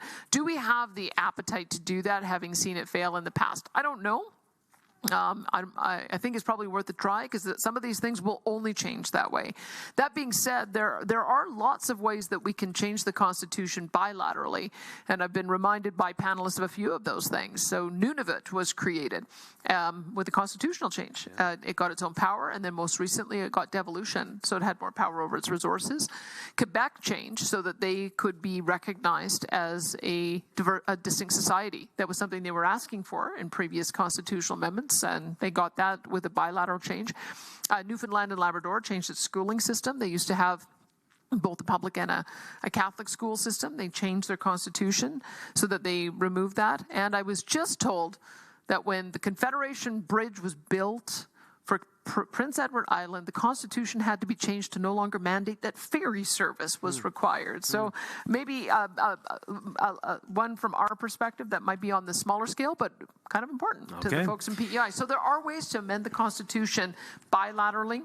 Some of them certainly require multilateral. 2 different ways to do it: big constitutional convention. The other way to do it is the amending formula. I will ask Mr. MacDonald in just a minute for some of the legal issues, some of the things that are discussed at these panels. But first, I want to take another call or two, and I think I'll go to Bobby first. Love it when you tell us where you're from. It's a big province. I've got Bobby McKay. Just hit unmute and join us and let us know where you're from and what your comment is. Still muted, Bobby. You just need to... Yeah. There you Am go. I there? Yep, got you now. Yeah, thank you for taking my call. I really respect what you're doing here. Thank you. Essentially, my question's around payment efficiency and attracting smart money and smart talent to the province. What are we doing to adapt the latest technology to ensure our payment systems stay relevant to the world? Hey, Bobby, where are you from? From Edmonton. Edmonton, okay. Thank you. I only asked just, we've got people calling. It has to do with like all of this, private property rights, self-sovereign identity. Yep. Yeah, like it's all related. Yep. Premier, do you want to tackle that one, and I'll get the justice to It's a little complicated because the currency is one of the powers that was given to the federal level of government. In the past, we had tried to set up our own currency, and the federal government used its power of disallowance to say, you can't do that. You can't be in our area of jurisdiction. We kind of think we should have the power of disallowance too, and tell the federal government that their laws don't apply in our areas of jurisdiction. They certainly have the power to do it the other way. But one of the powers we do have is to have a credit union system. So that's one of the ways that we're creating other options for people when it comes to banking. We have ATB as our crown corporation. We continue to keep our securities regulator, and that allows us to have a financial sandbox so that we can try new and innovative ways of regulating some of the new mechanisms. One of my ministers, Dale Nally, is down at a blockchain conference, and we have a blockchain consortium that comes here every year, and we look at ways to get new some of that investment in Alberta. I think we're leading the way in a lot of respects. So there are certain areas that are outside our purview, but other areas where we think we can show some leadership on. On the last 10 panels that we've done live, Justice McDonald, this has come up a little bit on judges and these kinds of things. Yeah, thanks very much, Bruce, and thank you everybody for tuning in. There are a number of items that were mentioned in the video that I think if Alberta were to lead the charge, which I know we will, there'd be a lot of support amongst the provinces. One of the most important is what we call Section 96 judges.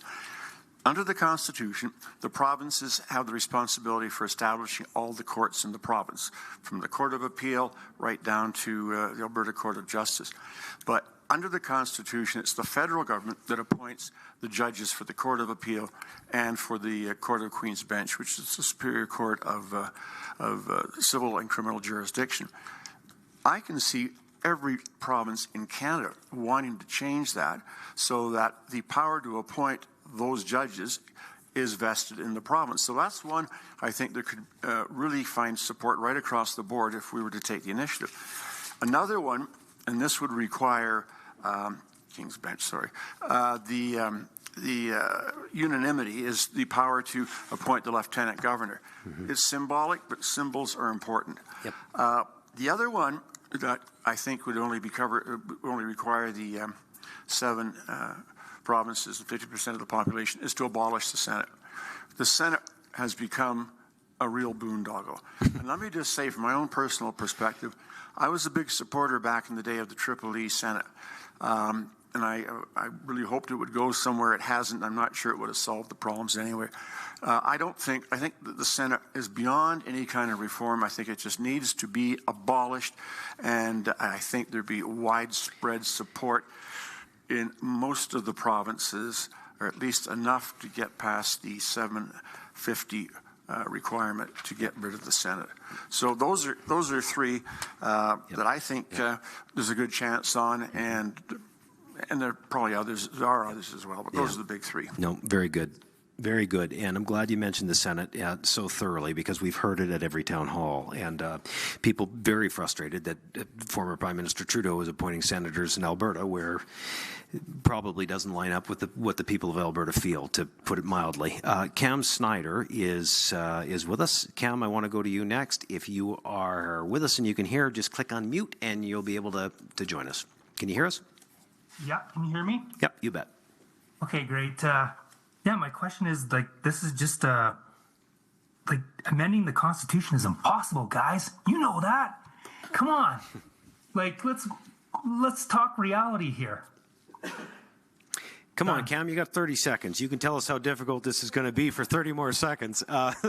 Just another thing, too. Someone said about currency payments. Yeah. Currency, gold and silver are legal tender along with the U.S. dollar in Florida. Can we do that here? Is there anything preventing us doing that?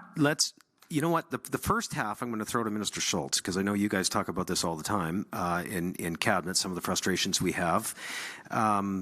He raises a good point, Minister. A lot of people are losing faith that we'd be able to do it. I mean, what do you say to this subject? Well, and I think this is kind of speaks to what the Premier has said, even just on the individual pieces since the beginning of the night. I think that there are things that we actually could probably get agreement from a majority of the provinces and premiers on. And then there are things that we may want to address as one-offs. And I think, there's a few challenges here. One of the things that the Premier often says that I really appreciated, was that we have a federal government that is acting lawlessly. And I think it's, first of all, on one side, we have the federal government ignoring the Constitution as written, or not respecting it, or acting outside of it in their own ideological interests. That's one issue. The other issue would be, I think, using our tax dollars, and then as we talk about trickling them back down, to then force influence, and again, I would say ideology in some cases, on areas of provincial jurisdiction, like healthcare, like childcare, like dental care, like pharmacare. So we see them collect those dollars, but trickle it back with so many strings that then, in fact, they are stepping on areas of provincial jurisdiction, because all of these dollars then have strings attached. And then you have the other piece, which is actually changing the Constitution. And we hear this It's not just around Section 92 and resource development, although we already touched on that already, that we are responsible for developing resources, developing electricity, and making sure that folks have access to electricity on our grid. We've seen, obviously, federal policy fly in the face of those pieces. But then we do have the bigger issues around Senate reform, representation across the country. And I know, Premier, you have some great stories about conversations with some folks in Atlantic Canada about maybe how little awareness there is, or how much more awareness there is now that this conversation is happening, that we may in fact see provinces across the country also joining our push for change, but also pushing the federal government to respect what's already there. And I like to say, could you just imagine how efficient and effective we would be as a province from both, I would say, a regulatory perspective and a tax dollar perspective for all those taxpayers out there, if we had a government who respected the Constitution and we weren't constantly having to fight each other in the courts? Like, could you just imagine how efficient and effective we would be, I would say, at both levels of government? But what would the lawyers do? I always say, a few less dollars spent on lawyers and consultants is not a bad thing for taxpayers. That's never a bad thing. Premier, I'll give you the last word on this one, and we'll go to our poll. No, I recognize Cam's frustration. I sometimes feel the same way. I think we needed to ask the question of whether or not we should spend a lot of effort in this, or if we should be really just taking the role of asserting where we already have clear jurisdiction. And that's the balance that we're looking for. Do we get into a big conversation about constitutional reform, or do we just assert that we have the right to collect our own taxes, have our own pension, manage our own immigration system, have our own police service? There is a way for us to have either a holistic approach or just choose one or more of those other approaches. But I do understand why he's frustrated. Yep, you bet. And hey, when we close tonight, just to foreshadow a bit, I'll give you some time, Premier, to touch on sort of how we conclude this, and when we come to our discussions and how we're going to get back to Albertans on it and those kinds of things. Here's the straw poll on this subject. Should Alberta take a lead role in working with other provinces to pressure the federal government to amend the Canadian Constitution to empower and better protect provincial rights? Stephen, what are those numbers? You see, it's not quite done yet. We'll watch them finish. What do you show? 76-24. All right, 76-24 in favor. So 3 out of 4. Okay, the next video, get your questions ready. Here it is. We're going to discuss immigration reform. Our next topic is Alberta taking more control of the immigration system to counter Ottawa's open border policies, which are driving up the cost of living and are not aligned with the needs of Alberta's economy.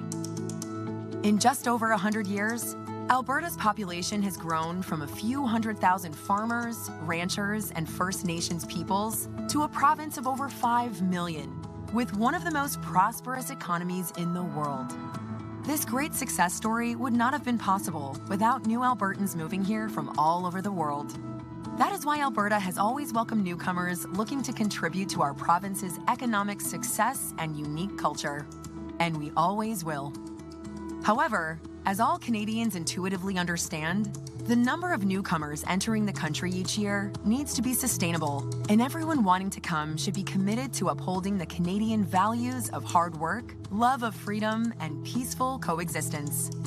Sadly, Justin Trudeau's Liberals upended Canada's immigration system for over a decade by instituting an open borders policy that permitted millions to enter Canada each year, often without any sort of proper vetting, job prospects, or needed employment skills.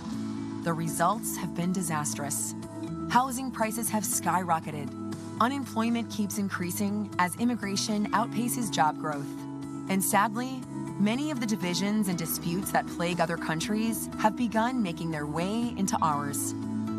Further, Ottawa has ignored the request of Alberta to cut refugee claimants and student visas, and instead permit Alberta, like Quebec, to select a more sustainable and targeted number of economic migrants better able to contribute to our province's economy. What can Alberta do about the situation? Quite a bit, actually. You see, under the Constitution, immigration is a shared area of responsibility between the federal and provincial governments, which makes sense. Essentially, the federal government gets to decide who they let into Canada. But it's up to the provinces to provide the vast majority of the social programs that newcomers need. So obviously, we should have a say about who is coming here. If Alberta isn't satisfied with the number or economic qualifications of newcomers moving to our province, we may have the option to withhold provincial social programs to any non-citizen or non-permanent resident who does not have an Alberta-approved immigration status. This would likely encourage more sustainable numbers of immigration overall, while supporting the entry of newcomers that can contribute to our provincial economy. If Alberta went this direction, Ottawa could decide to fight Alberta on this issue in the courts, and there would be some additional costs in taking a more hands-on approach to immigration. However, much, if not all of that cost, could be offset in corresponding savings to our social programs. So, should Alberta take more control of the immigration system in this way, or continue with the status quo? And how can our province convince Ottawa to act more responsibly with their immigration policies in the future? This, too, has been a tremendous topic of conversation as we have traveled around Alberta. And so glad you're with us tonight on our Alberta Next virtual town hall to chat about it as well. We have on our panel 3 first-generation Canadian families. They came to Canada for a better way of life. They've all done very well, and they have interesting views, to say the least, on how our immigration system has changed. Why don't we ask Dr. Aiken to kick us off tonight on this one before we go to some calls. Dr. Aiken? Thank you, Bruce. My name is Dr. Aiken Osakwade. I'm a family doc from Didsbury. I work out of Didsbury, and I moved to rural Alberta about 10 years ago with my family from England. And I moved for a better life, for a job, for opportunities, and a safe place to raise my family. And it's been an amazing experience. And that is what the beauty of the Alberta dream: a place to raise a family, a place to get to work, and to get to keep what you work for. And I'm forever grateful to Alberta and for the opportunity to live and work in Alberta. And that is my experience when I moved here about 10 years ago. But things have changed. I found Albertans as being kind and generous people. But I think what's happening is, I think over the last, since 2020, we've had just massive Ottawa open border policy, which has led to an uncontrolled, unvetted, unregulated immigration system that is impacting healthcare, education, our health systems, our social services are all under stress on this massive immigration. And I think the Albertans' generosity is being taken for granted by this Ottawa open border system. And we need Ottawa to get out of our immigration system. We need to restore control of our immigration system back to the provinces. What I suggest is that we need an immigration system that is sustainable, that is skill and employment based, and is led by the provinces. We have young people here that are crying for their first job opportunities, cannot find work. We need to continue to extend grace and opportunity to newcomers, but it should not come at the expense of fairness and support to established Albertans. I want to thank our awesome Premier for starting this youth leadership, youth employment initiative to ensure that our young people can get their first job and get their first step into that job opportunity that will start them on their career path towards greatness. We need a strong Alberta. To have a strong Alberta, we need a strong immigration system that we control. Alberta controls the number, the scale, and type of immigration. I believe in Alberta. I believe we can do it, but we need to make sure that we get the reins of control of our Alberta immigration system and make sure that we continue to work together with that awesome Premier to ensure that the promise of our province, which is that we should be free, we should be strong, yes, and we should remain free. Thank you. We should. Dr. Aiken, thank you. So well said. So much passion in what you said and how you said it. Let's go from one doctor to another on joining us virtually tonight. I think we've got Dr. Eldon Jaffer. I hope so, anyway. Doctor, you are still muted. If you're there, just click unmute, and then you should be able to join us. Can you hear us, and can you unmute? Dr. Jaffer or Dr. Jafar? Dr. Eldon? Hello? Hello? Darn it, that would have worked so well from one doctor to another. Sorry, we're going to have to pass on that one for now. Sorry, Vita, one more time, who's next? All right, Xing Yao Zhu. Can you hear us on Alberta Next virtually? And if so, click on mute and go ahead with your question or comment. Hi, everyone. My name is Jing Yao. Can you guys hear me? Yes, we can. Okay, thank you. So I'm a student from an immigration family. I believe that the federal government's open border immigration policy has hurt our provinces in some ways. Families have been arriving really extremely fast, faster than schools and hospitals can keep up with. And I really want to say thank you to our private education system for helping to easier some of that pressure at a lower cost of the taxpayers and than the public schools. And yes, I believe that Alberta should have a bit more control over immigration so growth matches the services we all rely on. All right. That way, every student could possibly have a great education and quality education they deserve. Listen, thank you for the comments. Really appreciate that. And would say to the school system in general, public, private, independent, homeschool, all of them, they are strained. We've had 50,000, Premier, 50,000 new kids in the last 2 years. Well, let me put it into context, because the Alberta's Calling campaign started just before I got into office, and part of the reason it started is because we needed to have people here as we were rebuilding our economy. But what we didn't know is that at just the same time as that campaign launched, that all of the restrictions were coming off of all of the different programs all at the same time. And it took, I think, a lot of people by surprise. So under normal circumstances, between 2009 and 2019, Canada was bringing in about 0.6% of the population of newcomers, so about less than 300,000 a year. In the last 2 years, it's been 2 million this year and 1.8 million last year. And so if you're wondering why, what changed, what happened, well, that's what happened. So under normal circumstances, we could probably absorb about 50,000 newcomers a year. That's about 1% of our population. We've been getting 150,000. And in addition to that, if you look at the number who are coming with families, it's resulted in a net increase in our school population of about 80,000 over the last 3 years. And you just can't snap your fingers and build schools. And so it's everybody's seeing the pressure, whether it's teachers in the classroom, whether it's people trying to find a family doc, whether it's people trying to buy a home, rent a home, everything is being pushed up. And so to get back to that balance that we had so that we can have a number of newcomers that add to the economy, but also are able to benefit from everything Alberta has to offer, it needs to be brought into better balance. So when we talk about what does the number look like, what does Alberta taking more control over immigration looks like, it would mean having a priority on those newcomers who come because they're either an investor in the entrepreneurial class or they're in the kind of job that we need, whether it's a healthcare worker or whether it's a skilled tradesperson. Arriving in Alberta with a job is almost a certain path to success. And that's part of the reason why we think that Ottawa sadly flipped it on its head, and they prioritized other types of immigration streams which actually add a lot of pressure to our system. Boy, when you present the numbers like that, Premier, it is staggering. And let me tell you at home, if you haven't seen any of these town halls to this point, we have heard it loud and clear that you want us to do something about immigration. So we've got to figure out what that is, because Ottawa doesn't seem to be listening. Dr. Benny, another first-generation Canadian and Albertan, things are a little bit different today than they were when you arrived. Yes? Yes, Bruce. So I come from traditional Chinese medicine family 33 years ago. So we settled in Calgary ever since. So we called Canada home ever since. We're super grateful on that.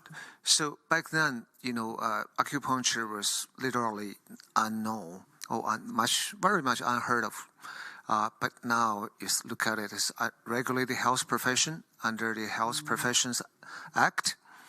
Back then, I recall, the immigration system really is a partnership of friendship. The government has a lot of programs helping the newcomers to settle in, and the newcomers are learning skills or matches their skills so they can contribute to the community. If you look at today, I have so many friends that I know as newcomers couldn't find the proper jobs. And I have so many employer friends couldn't find proper employees. The system seems just totally mismatched. They're totally disconnected. Not 100%, but quite a bit. I do think the immigration system needs some sort of reform. So newcomers can contribute and province can prosper. So that's my view. We have appreciated you sharing it with us too as we've traveled the province. Dr. Benny, thank you. Jeffrey Sakvindiak, I believe, if I've pronounced that correctly, is joining us virtually tonight. Jeff, if you're there, just click unmute and go ahead and share your question or your comments with us. Go ahead, Jeff. Can you guys hear me? You bet. Perfect. Yes. I've lived in Alberta my whole life, and growing up, I've always noticed that there was always more jobs than people in this province, and now there's come a point where there's more people than jobs, and crime is spiraling out of control.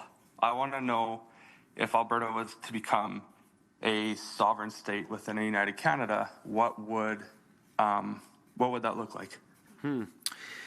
Yeah, Premier? Well, when I talk about Alberta sovereignty within a united Canada, I talk about us taking over more of the areas of jurisdiction that we've seen other larger provinces with bigger economies do. I mean, when we were a smaller province with less means, maybe we couldn't have taken on more authority over policing. Maybe we couldn't have taken on the more authority over courts and appointing our own judges. Maybe we couldn't have taken on more control over immigration, but I think now we can. And so by asserting ourselves in the areas of jurisdiction that other provinces have, it will allow for us, I think, to be able to, in the case of immigration, better match the number of people coming into the province with the jobs that are available. I think that's got to be number one. That's key. But we also would like to press the envelope on being able to police with our priorities and to prosecute with our priorities. And so that's part of why we're consulting on all of these broad range of topics to get the feedback about what is the priority for citizens of Alberta. But there are other provinces who have gone down this pathway, and it may be time for us too. Okay, thanks for the question or the comment. Matthew from Airdrie is going to join us next. Matthew Morrissey from Airdrie. Go ahead and click unmute, Matthew, and ask your question or make your comment. You're still muted, Matthew, so just click unmute and go ahead, if you can hear me. Matthew Morrissey, my good friend from Airdrie, whom I've never met. Can you hear us, Matthew? Just click unmute. And if Yes, I can. Awesome. Okay. Well, you wouldn't be the first to ignore me for a while. But now... Sorry about that. That's okay. Now that we've got you, go ahead. I just wanted to know about kind of like the remittance. I know economic migrants come here and then they send the money back overseas. We pay equalization to the rest of Canada, and we're also doing it internationally as well. What can the province do to mitigate that? Well, they would still have to pay provincial and federal taxes, and what people decide to do with their own personal income, I think, is not something that we would want to regulate. However, part of the reason why we would want to have more control over our immigration process, right from issuing the work permits to establishing a permanent resident status, is because then you'd be able to have people who come here decide if they wanted to be here temporarily and go back home, or decide if they wanted to come here and then pursue citizenship. And that's what we would be able to have a pathway for. Because right now, I think what we're seeing is that there are a lot of people who come here temporarily. If they don't get their work permits reaffirmed, sometimes they stay illegally. And we want to make sure that those who are staying here have the ability to have that pathway to become permanent citizens, bring their families here. And then when that occurs, then those dollars will stay here. So, but I think that the real issue is just that we've gotten that out of balance, that we need to have a better pathway so that people can be able to become full citizens. Darian George from Calgary is with us tonight. Darian, just go ahead and click unmute, and you can share with the Premier and the Alberta Next Panel what's on your mind on the immigration issue tonight. Are you there, Darian? I'll remind you, Darian, that you're muted, and I'm talking to you. It must seem strange. That guy on the panel is now talking to me directly, and here I am at home. Darian, you there? Hey, Bruce. How are you? Hey, Bruce, can you hear me? Yeah, you bet. Yeah, I'm great. I just wanted to thank Danielle Smith for hosting this, and you're going to be putting it to referendum, which the federal government does not do. They put hundreds of billions of dollars, and we never get a vote on it. So I just wanted to thank you for that. Now, my biggest issue is that I'm sorry, I lost my question because I had to leave. But we have a fertility crisis in the Western world, and immigration is sold to us as a way to fix the fertility crisis. And they say if we don't import other cultures by the masses, we won't have enough people to fill our jobs. So my question is, would we be able to fund young couples to have their own children here at home instead of the immigrants that come to this country? Darian, thanks. And Premier, you weren't sitting at our table for supper tonight, but we were discussing some of these issues. We weren't doling out money on your behalf, but we were. So Darian asked a pretty good question. Fertility rates are an issue in a lot of places. Well, when you think about what young people experience, where they graduate, maybe they can't find a job right away, maybe they go to school, then they can't find a job, so they go on to more school and more school. We found that when we did our Jobs for Skills task force, kids weren't getting connected with apprenticeships until age 27. So part of what we think might be the issue is that if you end up racking up a bunch of debt in school, and then a house becomes unaffordable because the prices have gone up, and then it takes you a while to be able to find the love of your life. Now you're in your 30s and you're asking the question, can I even afford to have kids anymore? So that's one of the reasons why we've prioritized trying to get kids connected to jobs early so that they can perhaps have a different trajectory. The idea behind a child care program as well is to support parents so that you can have two working parents if they want to be able to have child care. And so that's another avenue that we've looked at. But to connect it to one of the panel discussion items, it could be that if we had control over our own tax system, that we could find novel ways through the tax code to be able to address some of these issues. And that would be one of the things that we would do. Right now, we have an agreement that we're going to treat all taxpayers the same with the with the income determined by rules that established by the federal government.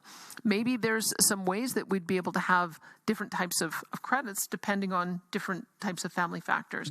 But those are the conversations that I think would be worthwhile to have if we take that first step of saying, if we had our own tax system, what are the kind of priorities we would want to put into it?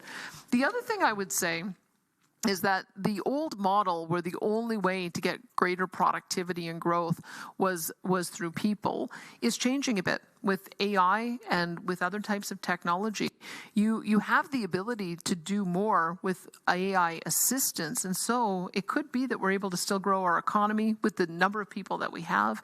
And then that will also lead to higher incomes and also lead to greater take-home pay. It may be that we don't need to grow at the same kind of pace that we have in the past. I don't know the answer to that. What I do know is the pace we're growing at right now is overwhelming all of our social programs. Yeah. We're seeing more demand on our social programs, the new revenue coming in, and we have to reverse that so that we can make sure that everybody is supported. I cannot wait to see the ideas that this panel comes up with. I'll say this just before I throw it over to Samita to bookend this subject with us. This is a topic that we need to discuss as a province. And so the Premier has said, we're going to talk about it. And there are some out there, critics, that would say, well, how dare you? You're talking down to immigrants when you discuss this. I think the great majority of people realize that's not the issue at all. Immigrants built this country. We're all immigrants. But too many too fast has been what's been pointed out by what the federal government is doing. So it's a great discussion to have. And Samita is the chair of the Premier's Council on Multiculturalism and a first-generation Canadian and proud Albertan. Give us your thoughts. Thank you, Bruce, and thank you for all those who have spent time coming on this week evening. We appreciate it. When my family came to Alberta, we came with hope. The Alberta gave us something real, a chance, a job, a home, a future. But today, just like you, I worry. Will our children have the same chance? Will we still be able to offer opportunity, not just promises to the next wave of newcomers and to those already here? This is a moment to pause and ask some hard but necessary questions, not out of fear, but out of care for the future we all share. For years, people came to Alberta because it was the one place still full of hope and still affordable. What happens when even this place becomes out of reach? Where do we go when Alberta too becomes unaffordable, just like Ontario and BC has? We need to find a balance. A future where immigrants aren't just job seekers, but also job creators, entrepreneurs, investors, small business owners, people who bring new ideas, new opportunities, and help build the economy for everyone. Because if the opportunities don't keep pace with the growing demand, we will all feel the pressure in housing, in jobs, and in social services. We came here to give our kids a better future, but what if that future is already out of reach? If your child asked you today, just like mine did, will I be able to live here when I grow up? What would you say? These are tough questions, but asking them is the first step towards finding real solutions, because Alberta's future isn't just about numbers or policies. It's about families and dreams. And we owe it to the generations before us and those yet to come and make sure that chance still exists. Sumita, thank you. You're welcome, Bruce. Really appreciate what you've provided. Okay, here's the straw poll. Folks at home, you can vote yes or no. Should Alberta take more control of the immigration system to counter Ottawa's open border policies? Yes or no? Give you a minute, tally up the final results. It looks like a clear yes for sure, and the final numbers are 84% say yes and 16 say no. So there you go. Thanks for participating in that discussion. Let's have one more video, and not only will we talk about this video when we're finished, but if you didn't get through and you had a question about one of the other topics, we can take those too. But here we go on provincial tax collection. Our next topic is the option of Alberta collecting all provincial personal income taxes, rather than having Ottawa do it for us. Today, when Albertans file and pay their personal income taxes, they do so through the Canada Revenue Agency, which then remits the provincial portion of those personal income taxes back to the provincial government. However, Alberta businesses file and pay their provincial corporate taxes directly to the provincial government. Quebec does it differently. They collect both personal and corporate income taxes directly from Quebecers, bypassing the CRA altogether. What if Alberta did the same? There would definitely be startup and ongoing administration costs, but it would also mean bringing good-paying jobs to Alberta instead of funding federal employees in other parts of the country. Under Canada's Constitution, levying and collecting taxes is an area of provincial jurisdiction, and Alberta could transition over the coming years to collecting our personal income taxes, as we do with corporate taxes now. So what are some of the benefits to Alberta collecting its own personal income taxes? 1, better provincial tax policy. Currently, Alberta sets its own tax rates and credits, but definitions and treatments of income are still largely tied to federal rules, which limits our flexibility to implement more effective and competitive tax policy. We saw this recently when the federal government changed the rules on capital gains for doctors and other professionals, and Alberta was effectively forced to follow those same rules as it related to provincial personal income taxes. If Alberta were to collect its own taxes, we could tailor our entire tax framework to better reflect our economic realities and provincial policy goals, while declining federal changes to certain portions of tax policies that detrimentally affect provincial income tax policy. This could open the door to streamlining calculations and simplifying provincial income taxes for Alberta residents. 2, jobs and economic opportunity at home. Collecting our own taxes would also mean establishing the infrastructure and staffing to support it, creating thousands of good, high-paying jobs right here in Alberta, instead of funding positions in Ottawa or other provinces. 3, more Alberta, less Ottawa. By moving away from the federal administration of the CRA and collecting provincial income taxes by ourselves, Alberta can exercise more direct control over a core aspect of self-government, thereby increasing our provincial independence from Ottawa. But there are also potential drawbacks to consider. 1, a long-term commitment. Establishing Alberta's own personal income tax collection agency would not happen overnight. Estimates suggest it could take up to 5 years to fully build out the necessary systems and staffing. This would be a major logistical undertaking that would require a sustained commitment from Albertans and their government. 2, significant financial investment. The estimated cost to implement Alberta's own tax agency ranges from $750 million to $1.5 billion over several years. Once operational, the system could cost up to $750 million annually and require hiring as many as 5,000 new public employees. These are substantial expenses that must be weighed against the benefits. 3, potential for added complexity. There are also practical implications for taxpayers and businesses. Albertans would need to file separate federal and provincial tax forms, although online filing would likely ease that burden. There may also be increased complexities for businesses and Albertans working in different provinces throughout the year. Now, tell us what you think about the idea of Alberta collecting its own personal income taxes.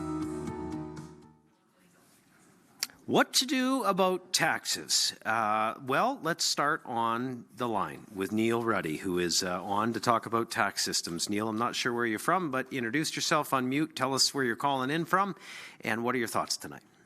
Go ahead, Neil. Oh, you hit unmute, Neil, and then you hit mute again. Try it one more time. Still muted, Neil. I'm going to be patient. Neil, that guy on the Alberta Next panel is talking to you. Neil. Okay. Neil, we're going to have to jump on. I'll come back to you. Miriam, let's see if you can join us tonight. Miriam, I've got you after Neil. So Miriam, if you can hear me, you unmute and ask us your question or make your comment. Miriam Manek. Unmuted and ready to go. Go ahead, Miriam. Sure, thank you. Can you hear me? Yes, we sure can.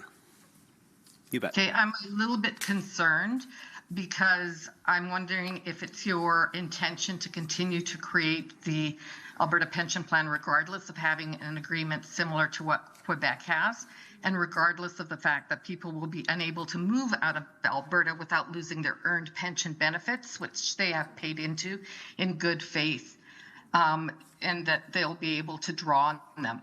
If the federal government does not provide an equitable or equal deal regarding the benefits that pensioners can draw, which was risk number 4 on your online survey, are you continuing with the formation of the APP regardless of the catastrophic economic repercussions that this could have for older Albertans like me? Yeah, Miriam, we hear your concern, and I assure you most of that can be addressed. Premier, why don't you do it?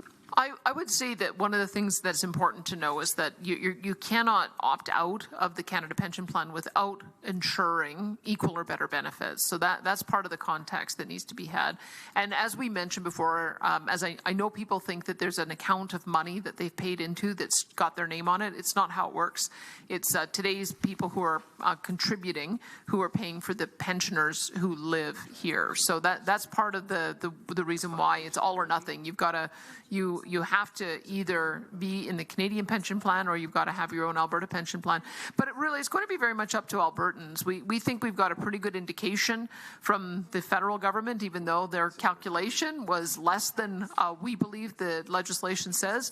It still points to being about $140 billion, which we know, based on some of the work that's been done by some of the panelists here, that would be more than enough to not only provide equal or better benefits, but also potentially reduce the premiums or direct those premiums to an individualized account so that it does build up with a person's name on it, so that at the when they do end up dying, they can bequeath it to a family member. You can't do that right now. I mean, that's the surest indication that Canada Pension Plan doesn't have an account with your name on it, because there is no way of passing that on to an heir or family member. So we think that it gives us more flexibility, but again, it'll be up to Albertans. We passed legislation saying if any change was made, it would have to be affirmed in a referendum. So nothing has been decided. We're just doing a consultation right now to see if people want to put it to a vote. All right. We do have a question about income tax or about taxes in general, I think, and it's from Reggie.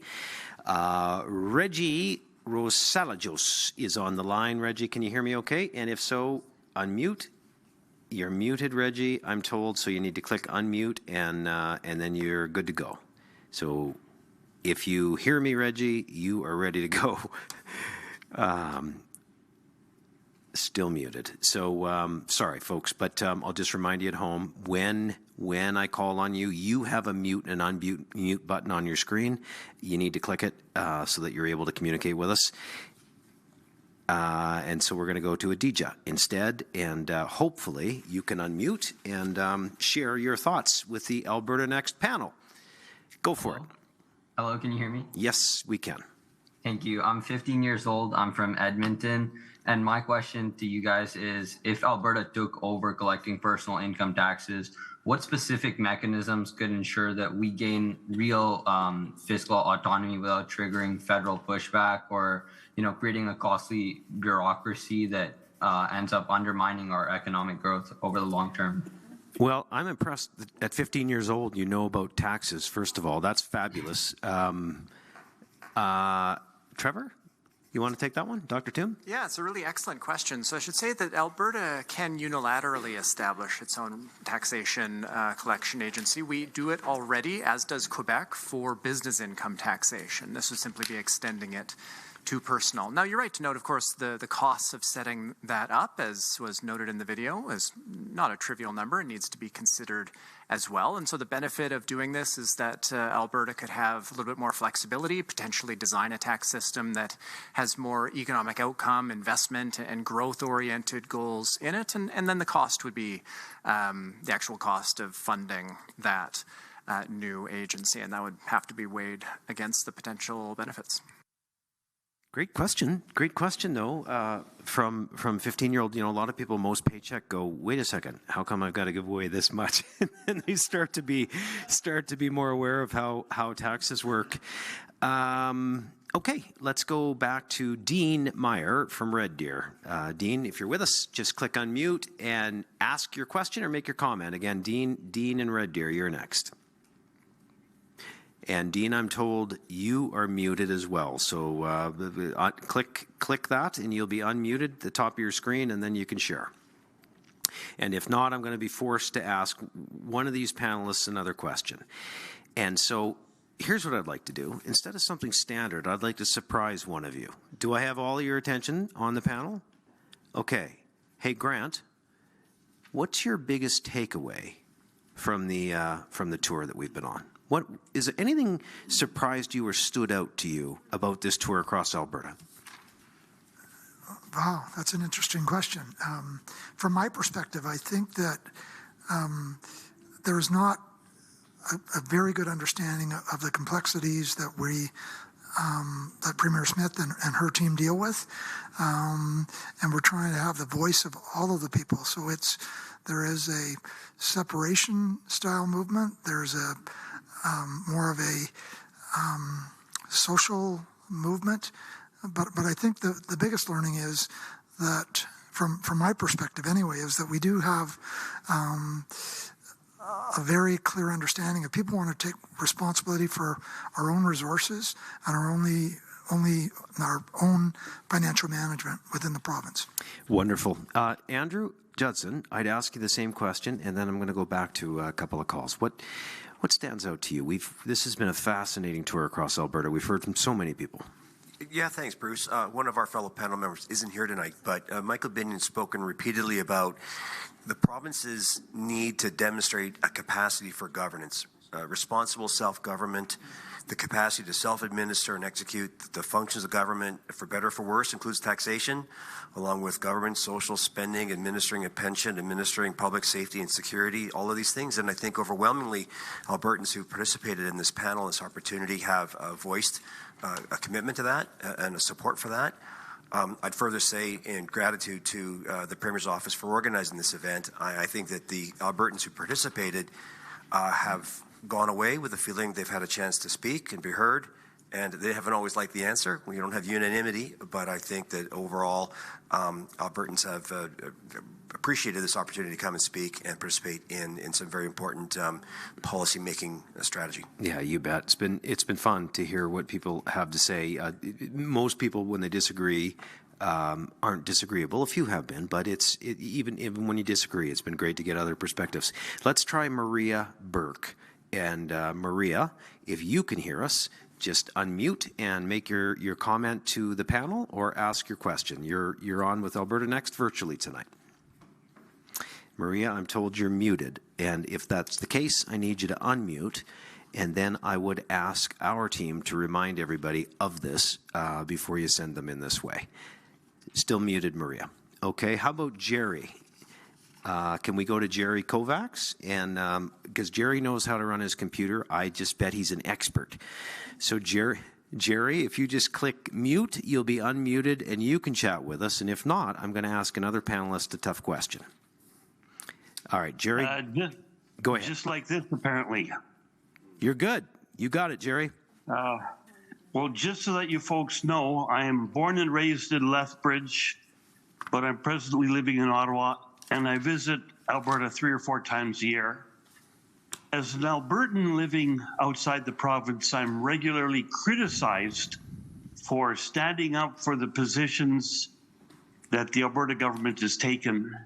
So my question is, what is it that we can do as Albertans living outside the province to help other Canadians understand what it is Albertans are trying to accomplish here? Yeah, that's a great question. And I will, Premier, ask you to decide whether you want to take it or throw it to another one of our elected representatives or both. What do you think? Well, I would say that we're very encouraged by people who are talking about the Alberta story in all parts of the country and all parts of the world. What we've discovered is that really that's the only way for people to understand what our aspirations are. A few years ago, I think people were kind of ignoring us. They didn't understand why it is that we were so concerned about these issues. But when people like Jerry are able to point to, it's not just an ideological issue. It's a matter of prosperity. If we could just build pipelines and be able to develop our economy, it would result in tens of billions of dollars of additional GDP. Yeah.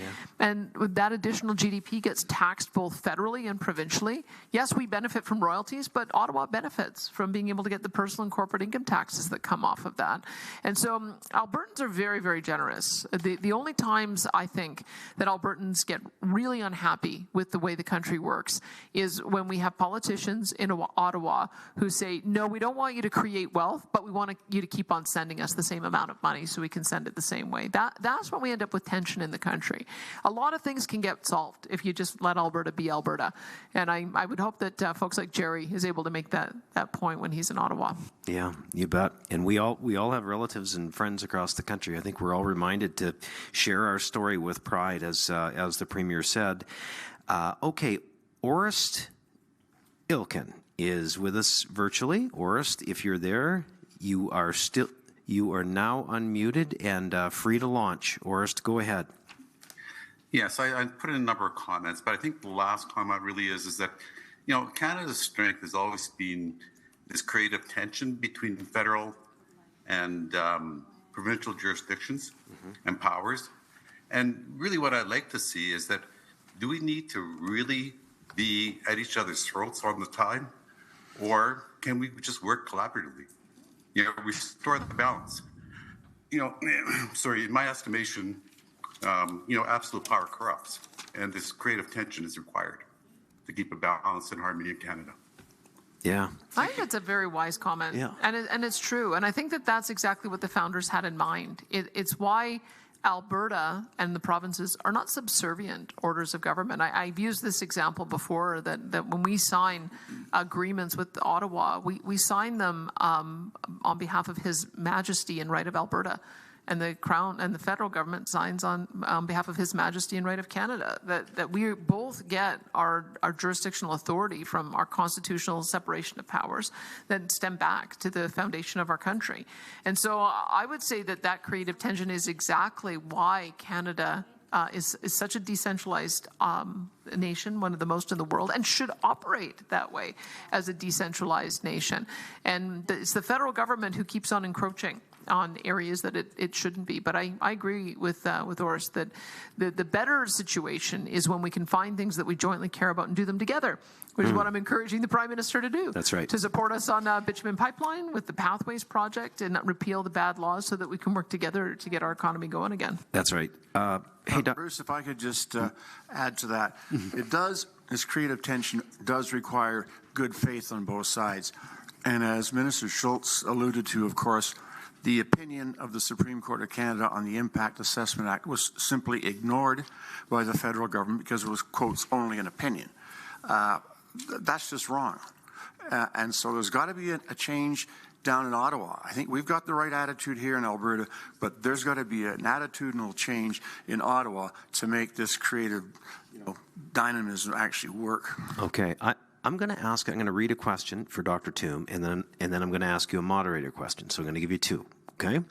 So this is from Barb from Grand Prairie, and her question is, how can Alberta protect itself from global agreements entered by the federal government? When there are some, I know we've spoke about them here, climate agreements, those kinds of things. What can we do there? And then my question for you is, what my observation, it's been fascinating listening to you at these things and how much you know. What did you learn from traveling with us? Right. So, well, to the first question, not being an international or constitutional lawyer, I'll have an asterisk next to what I say. Maybe the Honourable Bruce McDonald can... Everybody starts with, I'm not a lawyer. The federal government certainly is responsible for ratifying and engaging in international treaties, but the existence of a treaty doesn't give the federal government special power to override provincial legislation in areas of provincial jurisdiction. It does need to work within federal jurisdiction, whether there's a treaty or not. That doesn't give it the right to overpower provinces. Okay. And so, often when we're having these agreements, and trade agreements are a great example of this, because often there does need to be a lot of cooperation between orders of government. There should be that engagement with provinces as the treaty is being negotiated. And what have you learned from the Alberta Next Panel and the 10-city tour, all of these folks, all of the great Albertans that have shared with us and in our virtual one tonight? Yeah, great question. So I'm pretty comfortable in a spreadsheet, with the data, with the numbers. Yeah. And I think it was very important for me, and I learned a lot from all of the Albertans that I heard at the town halls about how policy impacts individual lives and communities in a very real way, that sometimes I don't have that perspective top of mind when I'm focused more on the math or the numbers or the data. And I think that broader perspective was critical for me, and I learned a lot. Okay, that's fascinating. I wish we could go to everybody for that. We don't have time for it tonight, but we're going to hear from everybody again. And Premier, sorry, you want to? Yeah, just on the issue, because I think it's an important one. We have some legislation already in Alberta that says that when trade agreements are passed, that we have to acknowledge and pass them in our own legislature. And the courts have recognized that that is the case, that the provincial government does have the ability and is supported in passing through in areas of its jurisdiction. I think what has happened in recent years is Ottawa signs an awful lot of federal agreements and MOUs and undertakings without consulting us at all, even when it is in our area of jurisdiction. I looked up, if you want to look up online to find out how many different agreements, multi-nation agreements have been registered with United Nations, it's 250,000. And so how many of those impact provincial jurisdiction and how many have our federal government signed on to? So what has happened in Quebec is they've broadened it. They've said it's not just trade agreements, it's all international undertakings that the federal government has done have no force and effect in Quebec unless the Quebec legislature passes legislation. And we're looking at maybe whether Alberta needs to do the same. Okay. Jean, I would like to get to the virtual line one more time, at least. So, Jean, if you're there, go ahead and click on unmute. I've got Jean Wohler. Jean. Hi. Okay. Hi, Jean. Hi. Thanks for taking my question. I'm really impressed impressed with the work that the panel has undertaken. I guess my concern and my caution is, and my question is, does the province have the capacity to take on all of these initiatives? And I guess a subsequent question, if the answer is no, are you looking to referendum to help you prioritize those priorities? Okay, well, I'll tell you what, I'm going to ask Premier, Jean, thanks for that question. Premier, I'm going to ask you to have that in your, I think it fits into your closing remarks, so just save that one. I want to do a quick provincial poll, or sorry, a straw poll on this subject about taxes, and then I want to talk to a couple of you real quick before we go. Should Alberta collect all provincial personal income taxes other than having Ottawa do it for us? Yes or no? That's the question. Should we do it ourselves? Or should we still allow Ottawa? And it looks like what, Stephen, about 80-20 again? Oh. Okay. Well, it's been pretty consistent tonight. Stephen, I'm curious your perspective traveling with us. I mean, you've got a bit of a different take, obviously, and you talk to chiefs as you've come around. What has your thoughts been? You know, it is great to be part of this panel and such an honor. And, of course, there's a little bit of criticism as to how this is laid out. But, you know, what what's kind of opened my eyes is our leadership of our Premier to address these issues. And that, you know, some of it can be utilized by some of the First Nations I know. And going forward, you know, it's just a lot of discussion to see where we're at. And, you know, I was happy to... When we talked a little bit about treaties, that it was acknowledged by the people of the town halls of each city that we've gone, that it was well received and positive, you know, that they know that the treaties were here, and that, you know, we're just trying to navigate through, you know, some of the jurisdiction issues. But, you know, what we're dealing with right now is imperative, and it's very important. You know, the federal equalization has an impact on, you know, the funding agreements that the nations receive under the Indian Act. So is it important that we continue to develop our resources and ask for that takeaway capacity? It is. You know, not only that, our communities benefit as well, you know, so it's just trying to find a path forward and working together. Well, it's been great. It's been great having you two. I never would have envisioned when we played hockey together almost 40 years ago that we'd be here. It's amazing. Premier, I'll ask you a couple of questions to close with, and I'm sure you have your closing thoughts prepared. But keep in mind, people want to know what comes of this. You know, how do they get some results? So what is your takeaway? You know, what are we hoping to accomplish, and when are we going to get to the good news of letting people know?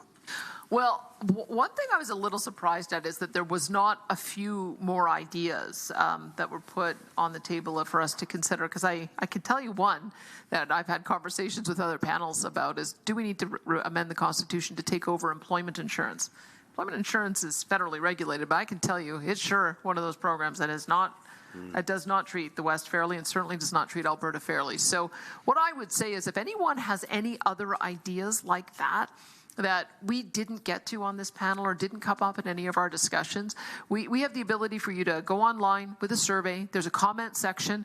Just add it to that so that we can go through and collate and come up with some other great ideas. We don't have all the answers. One of the reasons why we decided to do our consultation centered around these 6 issues is that these are issues that have been floating around in Alberta for almost as long as I've been paying attention to politics. I think it goes back to the late 90s or early 2000s. And a lot of politicians and those who get involved in political parties talk about these ideas a lot, but the general public doesn't necessarily know. And so we wanted to see if the ideas that people who are really engaged in talking about these political issues matter to the general public. So that's why we wanted to do the consultation to see which ones we think we can move on, which ones we should abandon altogether, and which ones need to be put to a referendum. What I would say to the question that was asked by, I thought it was Ms. Jean, about do we have the capacity for this? And I would say maybe the reason why we find ourselves in the situation we do is that when we formed as a separate province, we didn't, because we were initially Rupert's Land, and then we became Northwest Territories. And then even though Frederick Haltain made a very robust and passionate argument about why Alberta, Saskatchewan should be the single province of Buffalo. He was defeated on that. And so Alberta became a separate jurisdiction. We didn't have resource control at that time, but we did finally by the 1930s. But we slowly but surely began to grow. So when we first started as a province, maybe we didn't have the capacity. When we went bankrupt in the 30s, maybe we didn't have the capacity. When we've had various times where we've had difficulties in our economy and a low population, maybe we didn't have the capacity. But where are we now? We're a 5 million person population. We have more people wanting to move here because we have a record of entrepreneurship and innovation and job growth, and people want to be part of that exciting culture. And so now we're at a point where our economy is actually larger than British Columbia's. British Columbia has more people, but we have a larger economy than them, and that says a heck of a lot about us. So 5 million people, third largest economy in Canada. If we don't have the capacity now, well, when will we? Right. And so this is what we're asking. Quebec is 9 million people. Their economy is not that much bigger than ours. I think it's only about 100 billion bigger. It's not twice as big. And they have their own tax collection. They have their own pension. They have their own police. They have their own immigration. They have developed a way to have a separate conversation with the federal government about amending the Constitution that governs them. And so they have a tax point transfer system so that they can opt out of programs and get full compensation. So if they can do it, why can't we? That's what we're trying to bring people into discussing. Is it may have not been right timing in the past, but is the timing right now? And so we're glad that everybody took part in this conversation with us. We think it's has been a really important exercise in democracy. We have obviously heard from the whole spectrum who have given us their feedback, and it's important to have that robust exchange of ideas. There is still time to participate, though, with the final survey. We'll be collating the results. We'll be meeting together as a committee. This is the last one. So we did the 10 in person. This is our last online one. We will be meeting in person to deliberate as a panel about what our recommendations are. And I suspect what will happen is, as I mentioned, some of the ideas will have seen such overwhelming support for that we think we might be able to move on some of them right away. Some of them, still a little bit uncertain, but they might end up going to a referendum. I don't want to prejudge what the panel might decide. I've got a pretty good idea based on some of the poll results that you shared this evening.